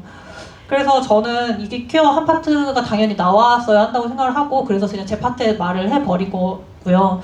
그래서 이런 기회가 있을 때 그런 게 좀 지워지지 않으면 좋겠다. 이제 특히 퀴어 중에서도 여성 퀴어 같은 경우에는 역사적으로 봤을 때 남성 퀴어 비해서 조금 운동이 더 소외되는 경향이 분명히 있습니다. 그래서 이 미디어에서 익숙해지는 것이 여러분도 아시다시피 일상에 큰 변화를 가지고 오기 때문에 그래서 저는 그런 아쉬움을 가지고 있었다는 점 말씀드리고 싶습니다. 네. 저는 저 PPT 자료에 그 흔한 사진 한 장 안 썼잖아요. 예, 저는 지적장애 여성들이 이렇게 좀 불쌍하게 보이는, 뭐 제 눈에는 그냥 귀여울 수도 있는데 자극적일 수 있을 것 같아서 저는 다 뺐어요. 단 하나도 넣지 않고, 그리고 이제 저거는 이제 제 자랑입니다만 제 그림으로만 채운 거예요. 예, 근데 막 박수 쳐주죠. 되게 감사합니다. 한번 치고 넘어갈까요? 네. 아니 근데 제가 이제 되게 힘들었던 부분이 이거예요. 저는 제가 저 객관성을 믿으세요? 저는 되게 주관적인 사람인데 사람들 그런 말 많이 하잖아요. 객관적으로. 저는 객관적인 사람이 못 돼요. 주관적이어서 편협한 생각을 하고 제가 보는 거에 근데 이 방송을 보면서 진짜 내가 이 구조적인 문제를 이거 그래도 내가 보는 게 이거 완전 주관이야? 객관이야? 이거 내가 이렇게 생각한다고 남들도 이렇게 생각해 줄까? 근데 이거 정말 문제잖아. 이게 너무 힘들어서 여기 우리 담당하시는 용혜 선생님을 제일 힘들게 했어요. 왜냐하면 실시간은 어느 뭐 드라마 같은 거는 다 짜여져서 그 시간에 나오잖아요. 실시간은 유튜버가 자기가 원하면 방송을 켜. 그래서 오늘 내용 다르고 내일 내용 다르고, 그래서 헬파티가 확 일어났다가 이 문제가 자기들끼리 또 확 화해를 하고 다시 방송을 하고 막 이래요. 그런 상황에서 너무 힘든 점이 많았어요. 그래서 이게 내가 객관성을 어떻게 지켜야 되고, 나 굉장히 주관적인데 그래서 그럼에도 이거를 내가 이 부족한 말 실력으로 이야기를 했을 때 조금이라도 좀 공감해 주시는 분들이 계실까? 그래도 해야 되지 않을까? 뭐 이게 저는 가장 큰 고민이었습니다. 네, 감사합니다. 네. 이렇게 두 분 말씀을 들으니까 그런 이제 주제 선정하는 과정, 또 이제 어떤 나의 시각이 객관성을 담보할 수 있는가, 모든 사람의 기준에 부합하는가라는 생각을 사실 모니터하면서도 계속 할 수밖에 없는 것 같아요. 그리고 특히나 그런 어떤 자기 검열 같은 것들은 여성들이 삶에서 늘 해오던 거였잖아요. 내가 너무 예민한 거 아니야? 이거 다른 사람은 괜찮다고 넘어가는데 나만 걸고 넘어지는 거 아니야? 이런 생각을 사실 계속 할 수밖에 없어서 미디어 모니터를 할 때도 그런 부분들이 사실 어려움을 많이 겪고, 이제 저희처럼 이걸 업으로 활동을 하는 사람들도 계속해서 그런 문제에 부딪히는데, 저는 그렇게 결론을 내렸어요. 인간이 기계가 아닌 이상 사실 객관적이라고 부를 수 있는 게 있을까? 그죠? 객관성은 없는 것 같아요. 저희는 오히려 저희 여성들이 지극히 주관적으로, 여성의 관점에서 더욱더 주관적으로 모니터를 하고 목소리를 내야 하지 않을까, 이런 생각을 하고 있고, 사실 그래서 간주관적이라는 말도 좀 학술 용어긴 한데 간주관성이라는 말을 또 쓰더라고요. 이제 객관성에서 탈피해서 이제 누가 보더라도 합리적인 주관성, 이제 그 정도면은 충분한 것 같아요. 그죠? 오늘 또 모니터 했던 그런 내용들 보면은 뭐 하나 다 틀린 말 없잖아요. 그죠? 네, 내용도 너무너무 훌륭하고, 그래서 그런 부분들 걱정하지 마시고 앞으로도 더 목소리 대차게 내주시라 더욱 주관적으로 이런 얘기를 하고 넘어가도록 하겠습니다. 네, 이수희님 말씀해 주실까요?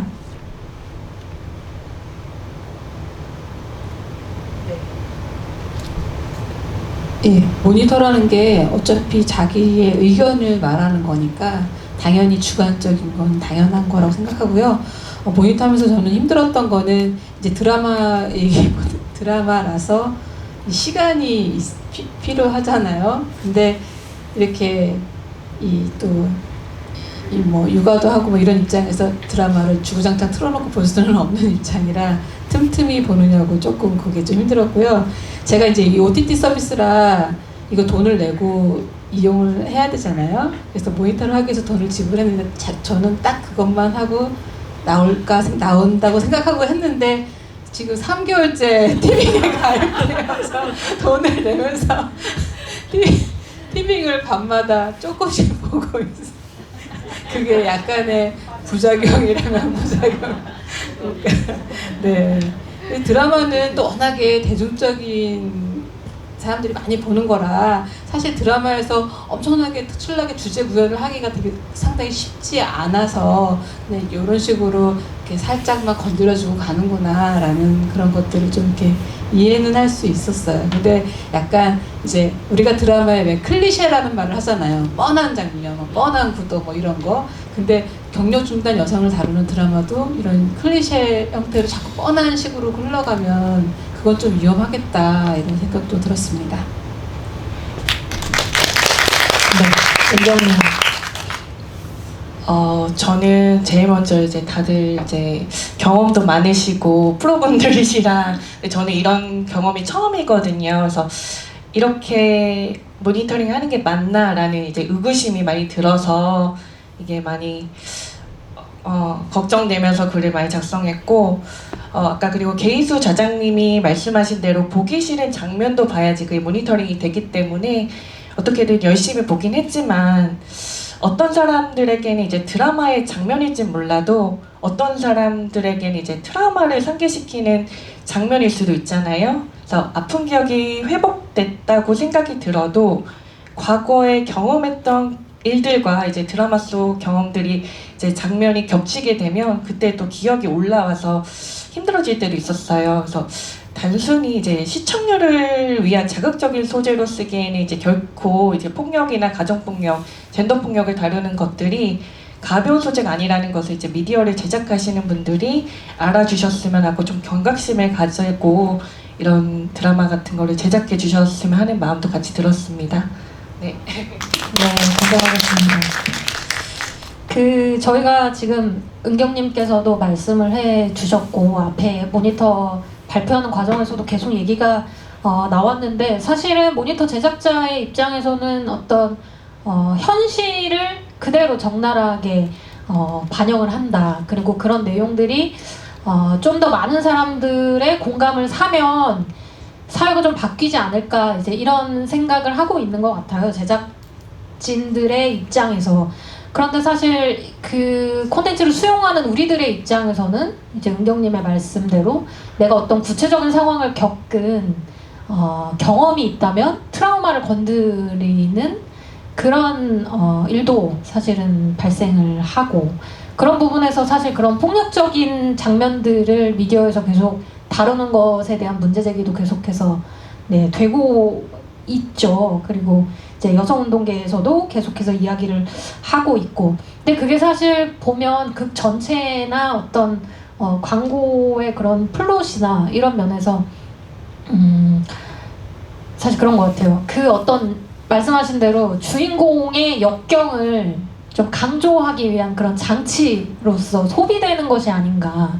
사실 여성의 입장에서 봤을 때는 그것이 그대로 적나라하게 노출됨으로써 사회까지 그런 공감이 형성이 돼서 어떤 식으로든 좋은 쪽으로 좀 사회가 바뀌는데 일조할 수 있어야 그런 에피소드가 담기는 것이 사실은 효과가 있고 소용이 있는 것인데 그렇지 않고 그냥 하나의 어떤 극적인 장치로서만 쓰이고 거기서 끝나는 이제 그런 경우가 굉장히 많은 것 같아요. 그래서 그 부분들을 좀 비판적으로 조명을 할 필요가 있을 것 같습니다. 그래서 사실 이제 은경님이나 수희님께서 그 부분을 좀 지적을 해 주셨던 것 같아요.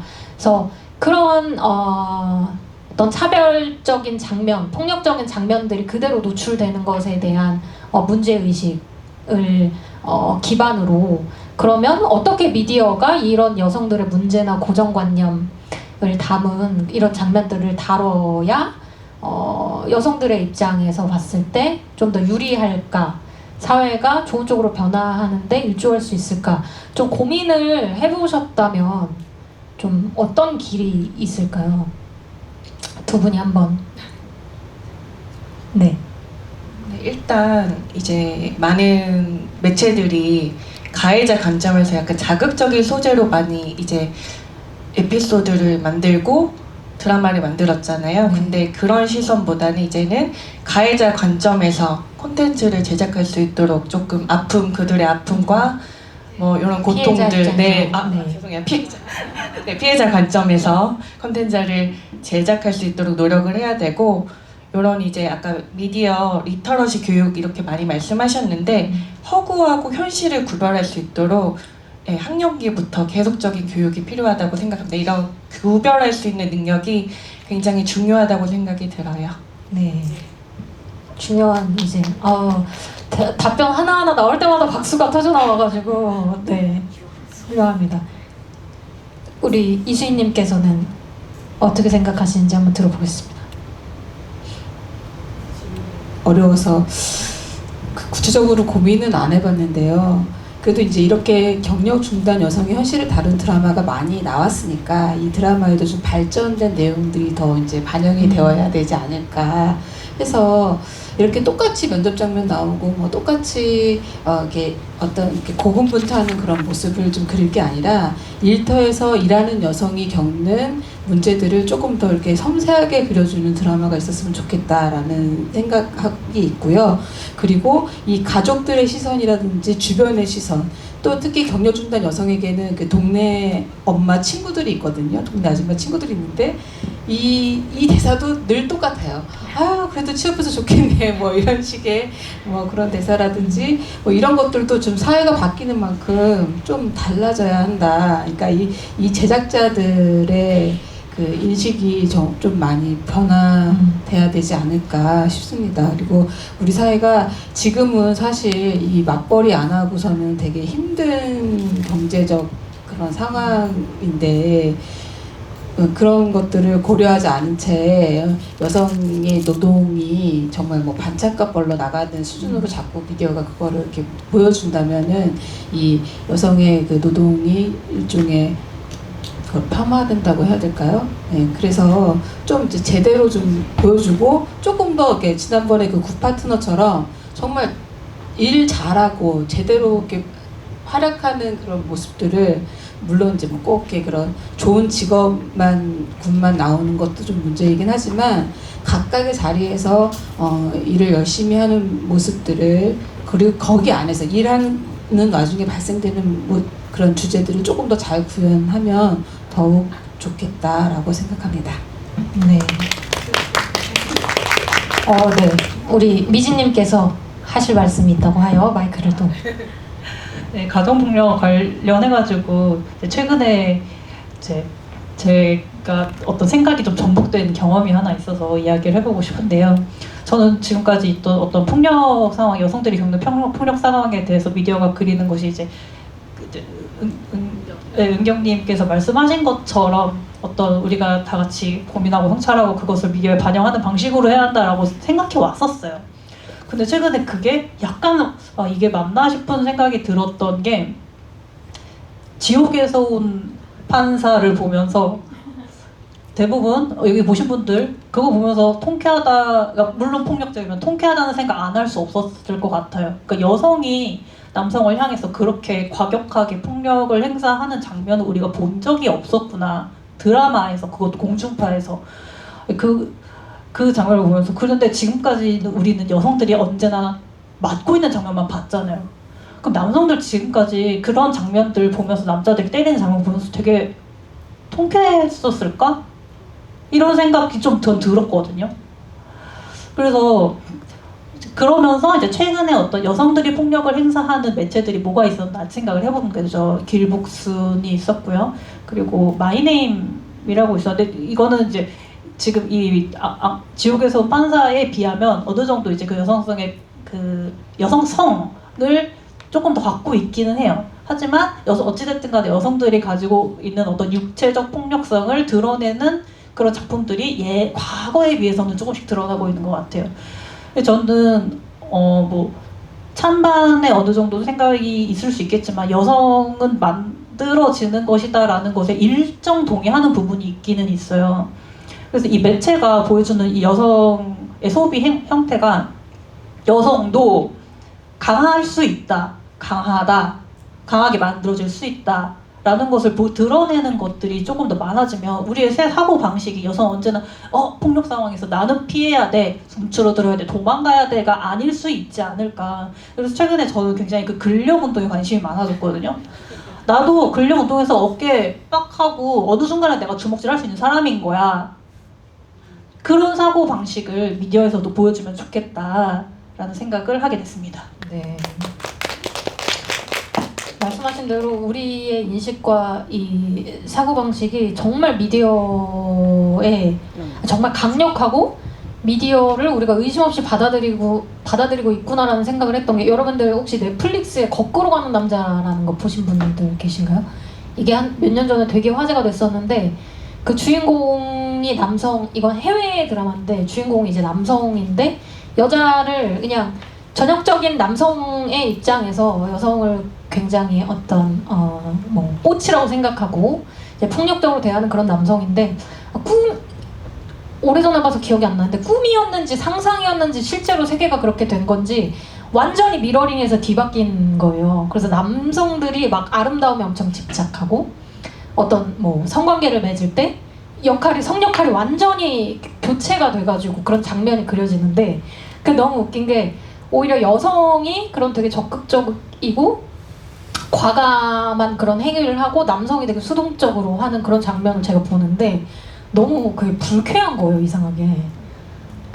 되게 소름 돋으면서 그거를 보면서 나도 정말로 늘 그렇게 외치고 다니지만 나조차도 너무 거기에 젖어 있구나.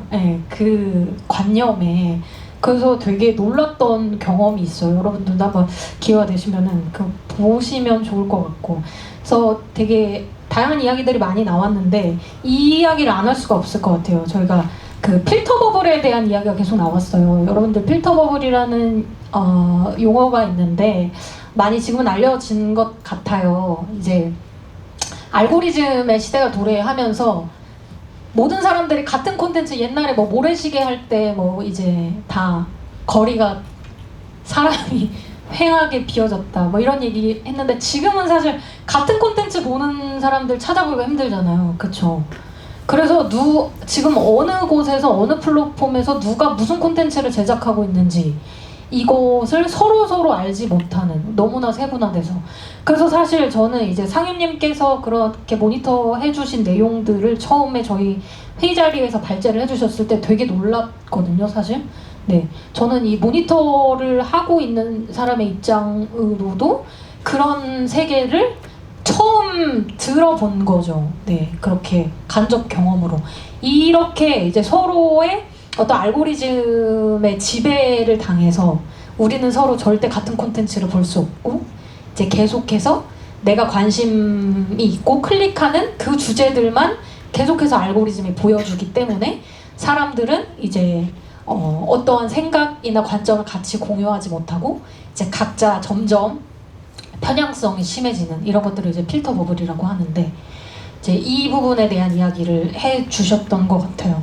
그래서 사실은 그렇게 어떤 한쪽에서 여성들이 착취당하고 있는 이런 현장들을 우리가 목격하지 못하고 이제 상인님께서 혼자 고군분투하면서 모니터를 하고 계신 이런 일이 계속 발생을 하는 것 같은데, 사실 이런 부분들을 어떻게 해결을 해야 될지, 이건 되게 산업적인 부분하고도 연동이 되어 있고 우리가 어떤 우리의 노력으로 해결을 하기가 좀 힘든 부분이 사실 많은데, 이런 것들 어떻게 좀 접근을 하실 수 있었던 건지.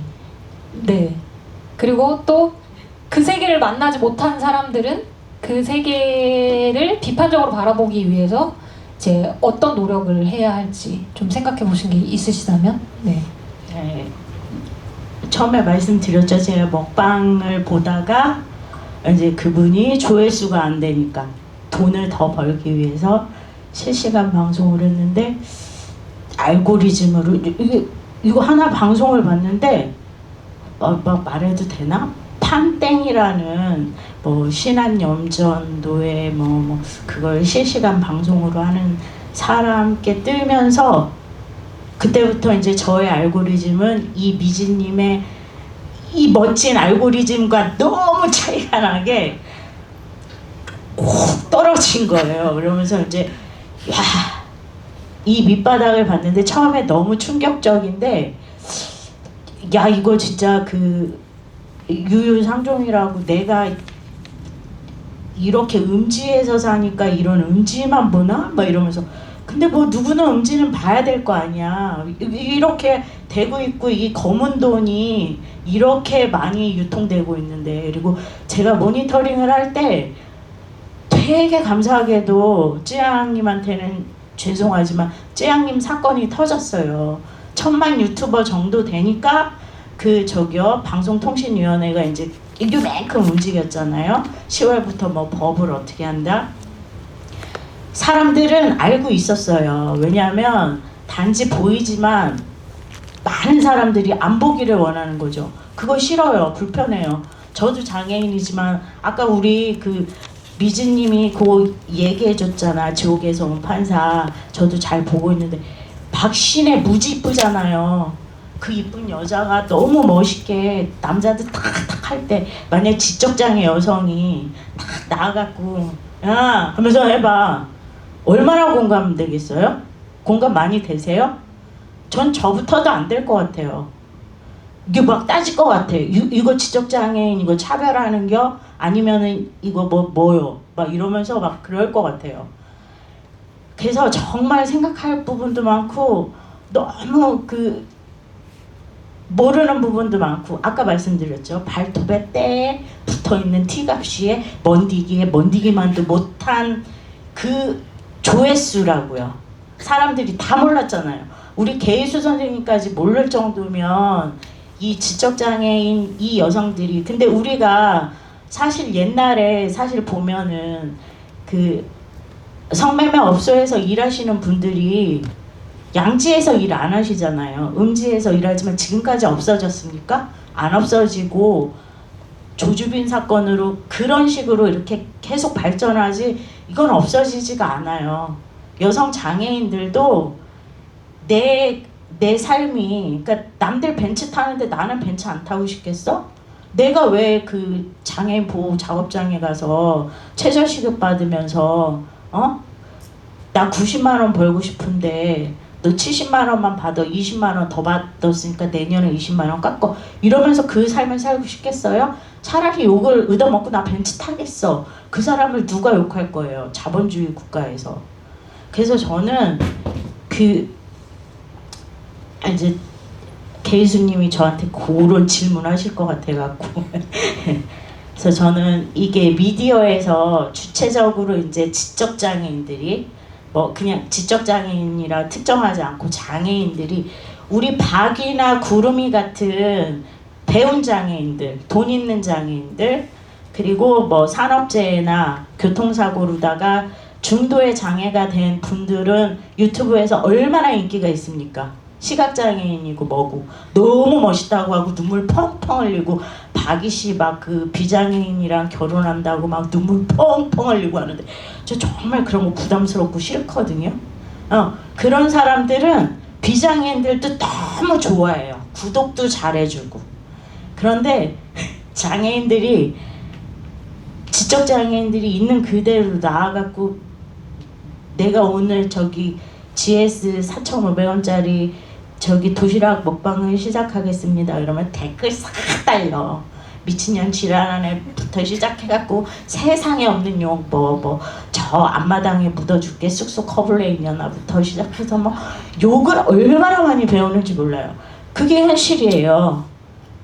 근데 그거를 왜 정부가 나는 모른다고 생각하지 않거든요. 누군가는 끊임없이 제가 왜 아까 후원을 했다고 말하냐면 장애인들도 하지 않은 부분을 그 같은 그 실시간 방송을 하는 VJ들 중에서는 그거의 문제성을 알고 그거에 대해서 문제 제기를 하는 BJ들, 젊은 BJ들이 있기 때문에 저는 그들에게 지코바 치킨도 싸줬고 후원도 해줬고 오히려 그 옆에 있는 모르는 사람보다 나는 걔가 고마웠기 때문에 그래서 그런 식으로라도 바꿀 수 있고 그래서 정부는 알고 있고 유튜브도 알고 있고 구글 코리아도 알고 있습니다. 그래서 이거 쯔양 사건을 계기로 해서 보다 구체적으로다가 정말 심도 깊게 법적으로 강화시키고 제도 반드시 마련해야 된다고 생각합니다. 네. 제안까지 해주셨습니다. 이번에는 또 플로어에서 또 궁금한 점이나 같이 나누고 싶은 고민이 있으실 것 같은데요. 혹시 네, 마이크를 좀 청중에게 넘겨본다면 하고 싶은 우리 마이크를 좀 전달해 주시겠습니까?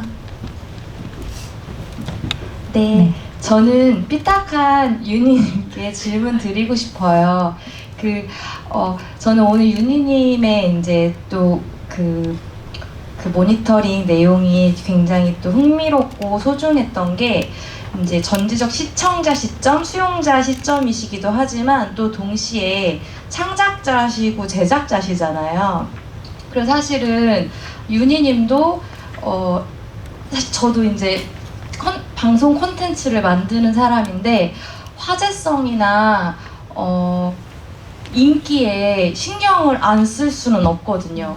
물론 정말 의미 있는 프로그램이다, 참 메시지가 좋다라는 평가도 참 소중하지만 동시에 아무도 안 보면 정말 속상하거든요. 그래서 마찬가지로 윤희님도 구독자 숫자나 조회수에 사실 일희일비 하지 않으실 하고 계시잖아요. 사실은 그래서 사실 이제 여성 장애인 당사자로서 나의 어떤 장애인으로서의 정체성을 내 콘텐츠에 드러낼 것인가 말 것인가, 드러낸다면 어떤 방식으로 드러낼 것인가에 대한 관점이나 철학일 수도 있고 혹은 전략일 수도 있고 굉장히 여러 가지 고민을 하고 계실 것 같고 또 좌충우돌도 하고 계실 것 같아요. 그거에 대해서 뭐 정리된 지금 딱 확고한 무언가가 없을지라도 지금까지 유튜브 만드시면서 고민하셨던 내용들 좀 공유해 주시면 감사하겠습니다. 제가 그 1년 정도 됐는데 구독자 수가 454명이에요.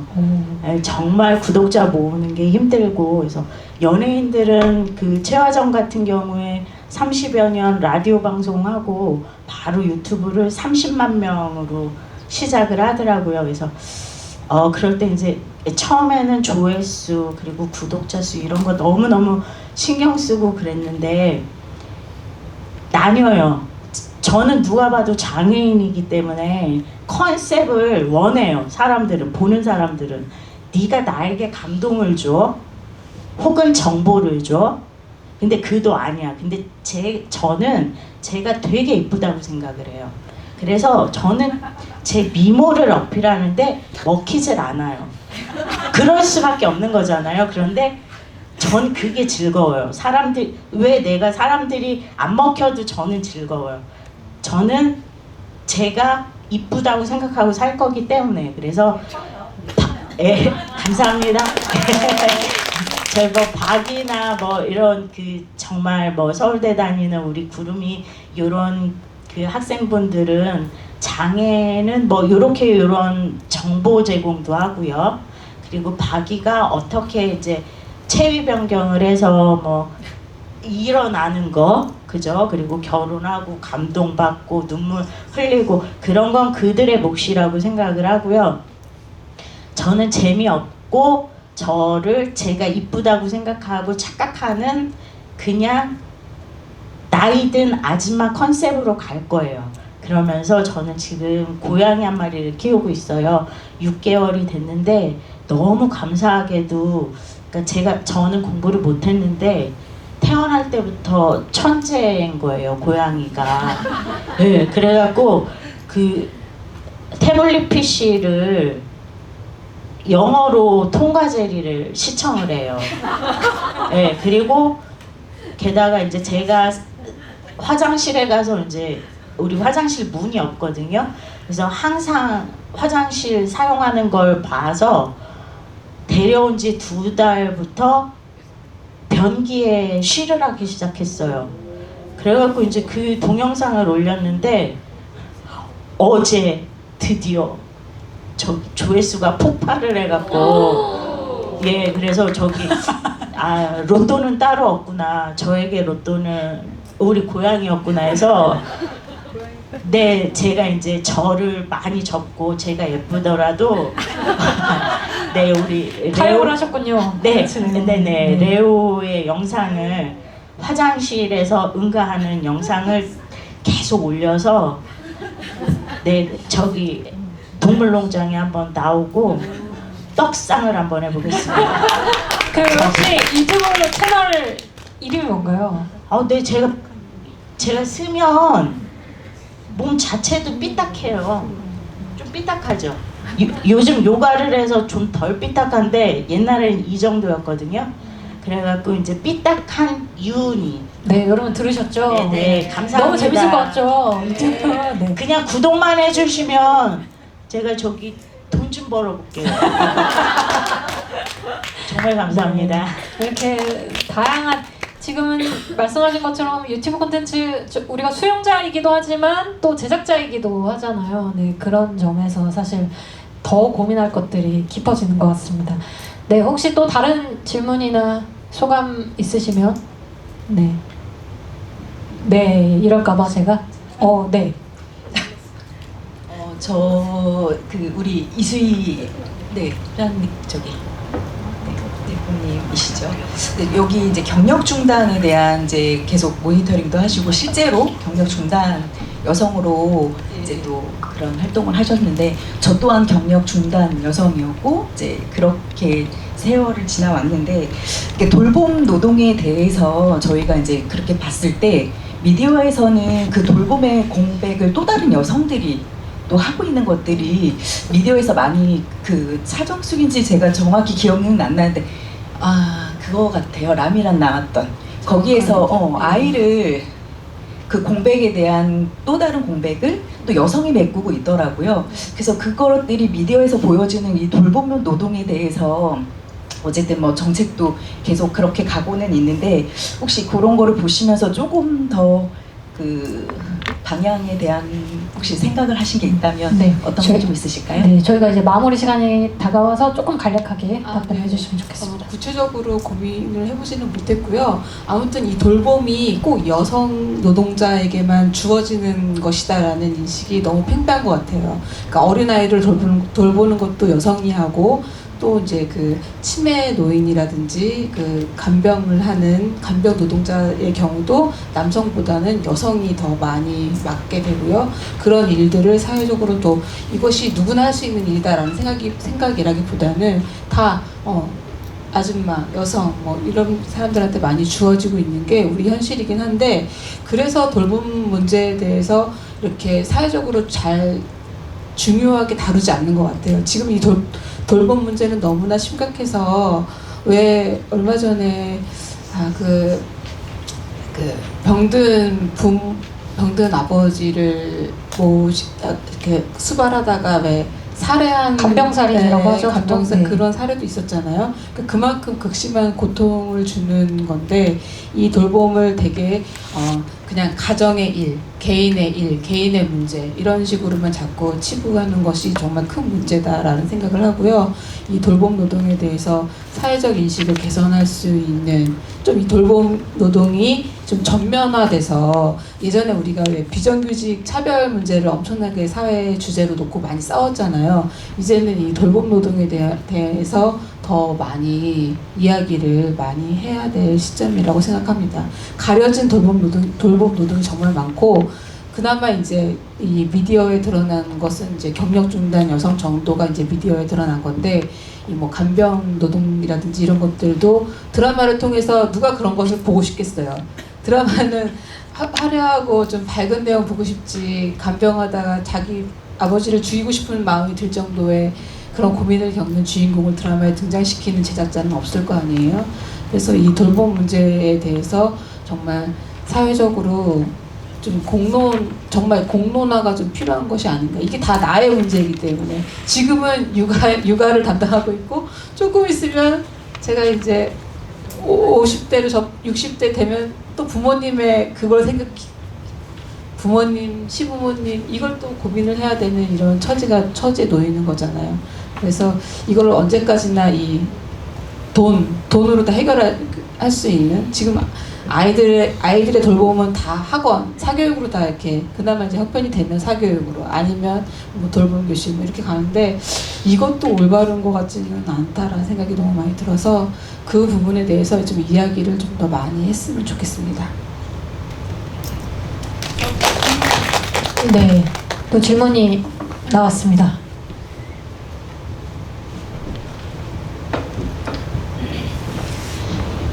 우리 김상윤 삐딱한 윤희한테 마지막 질문 하나 하겠습니다.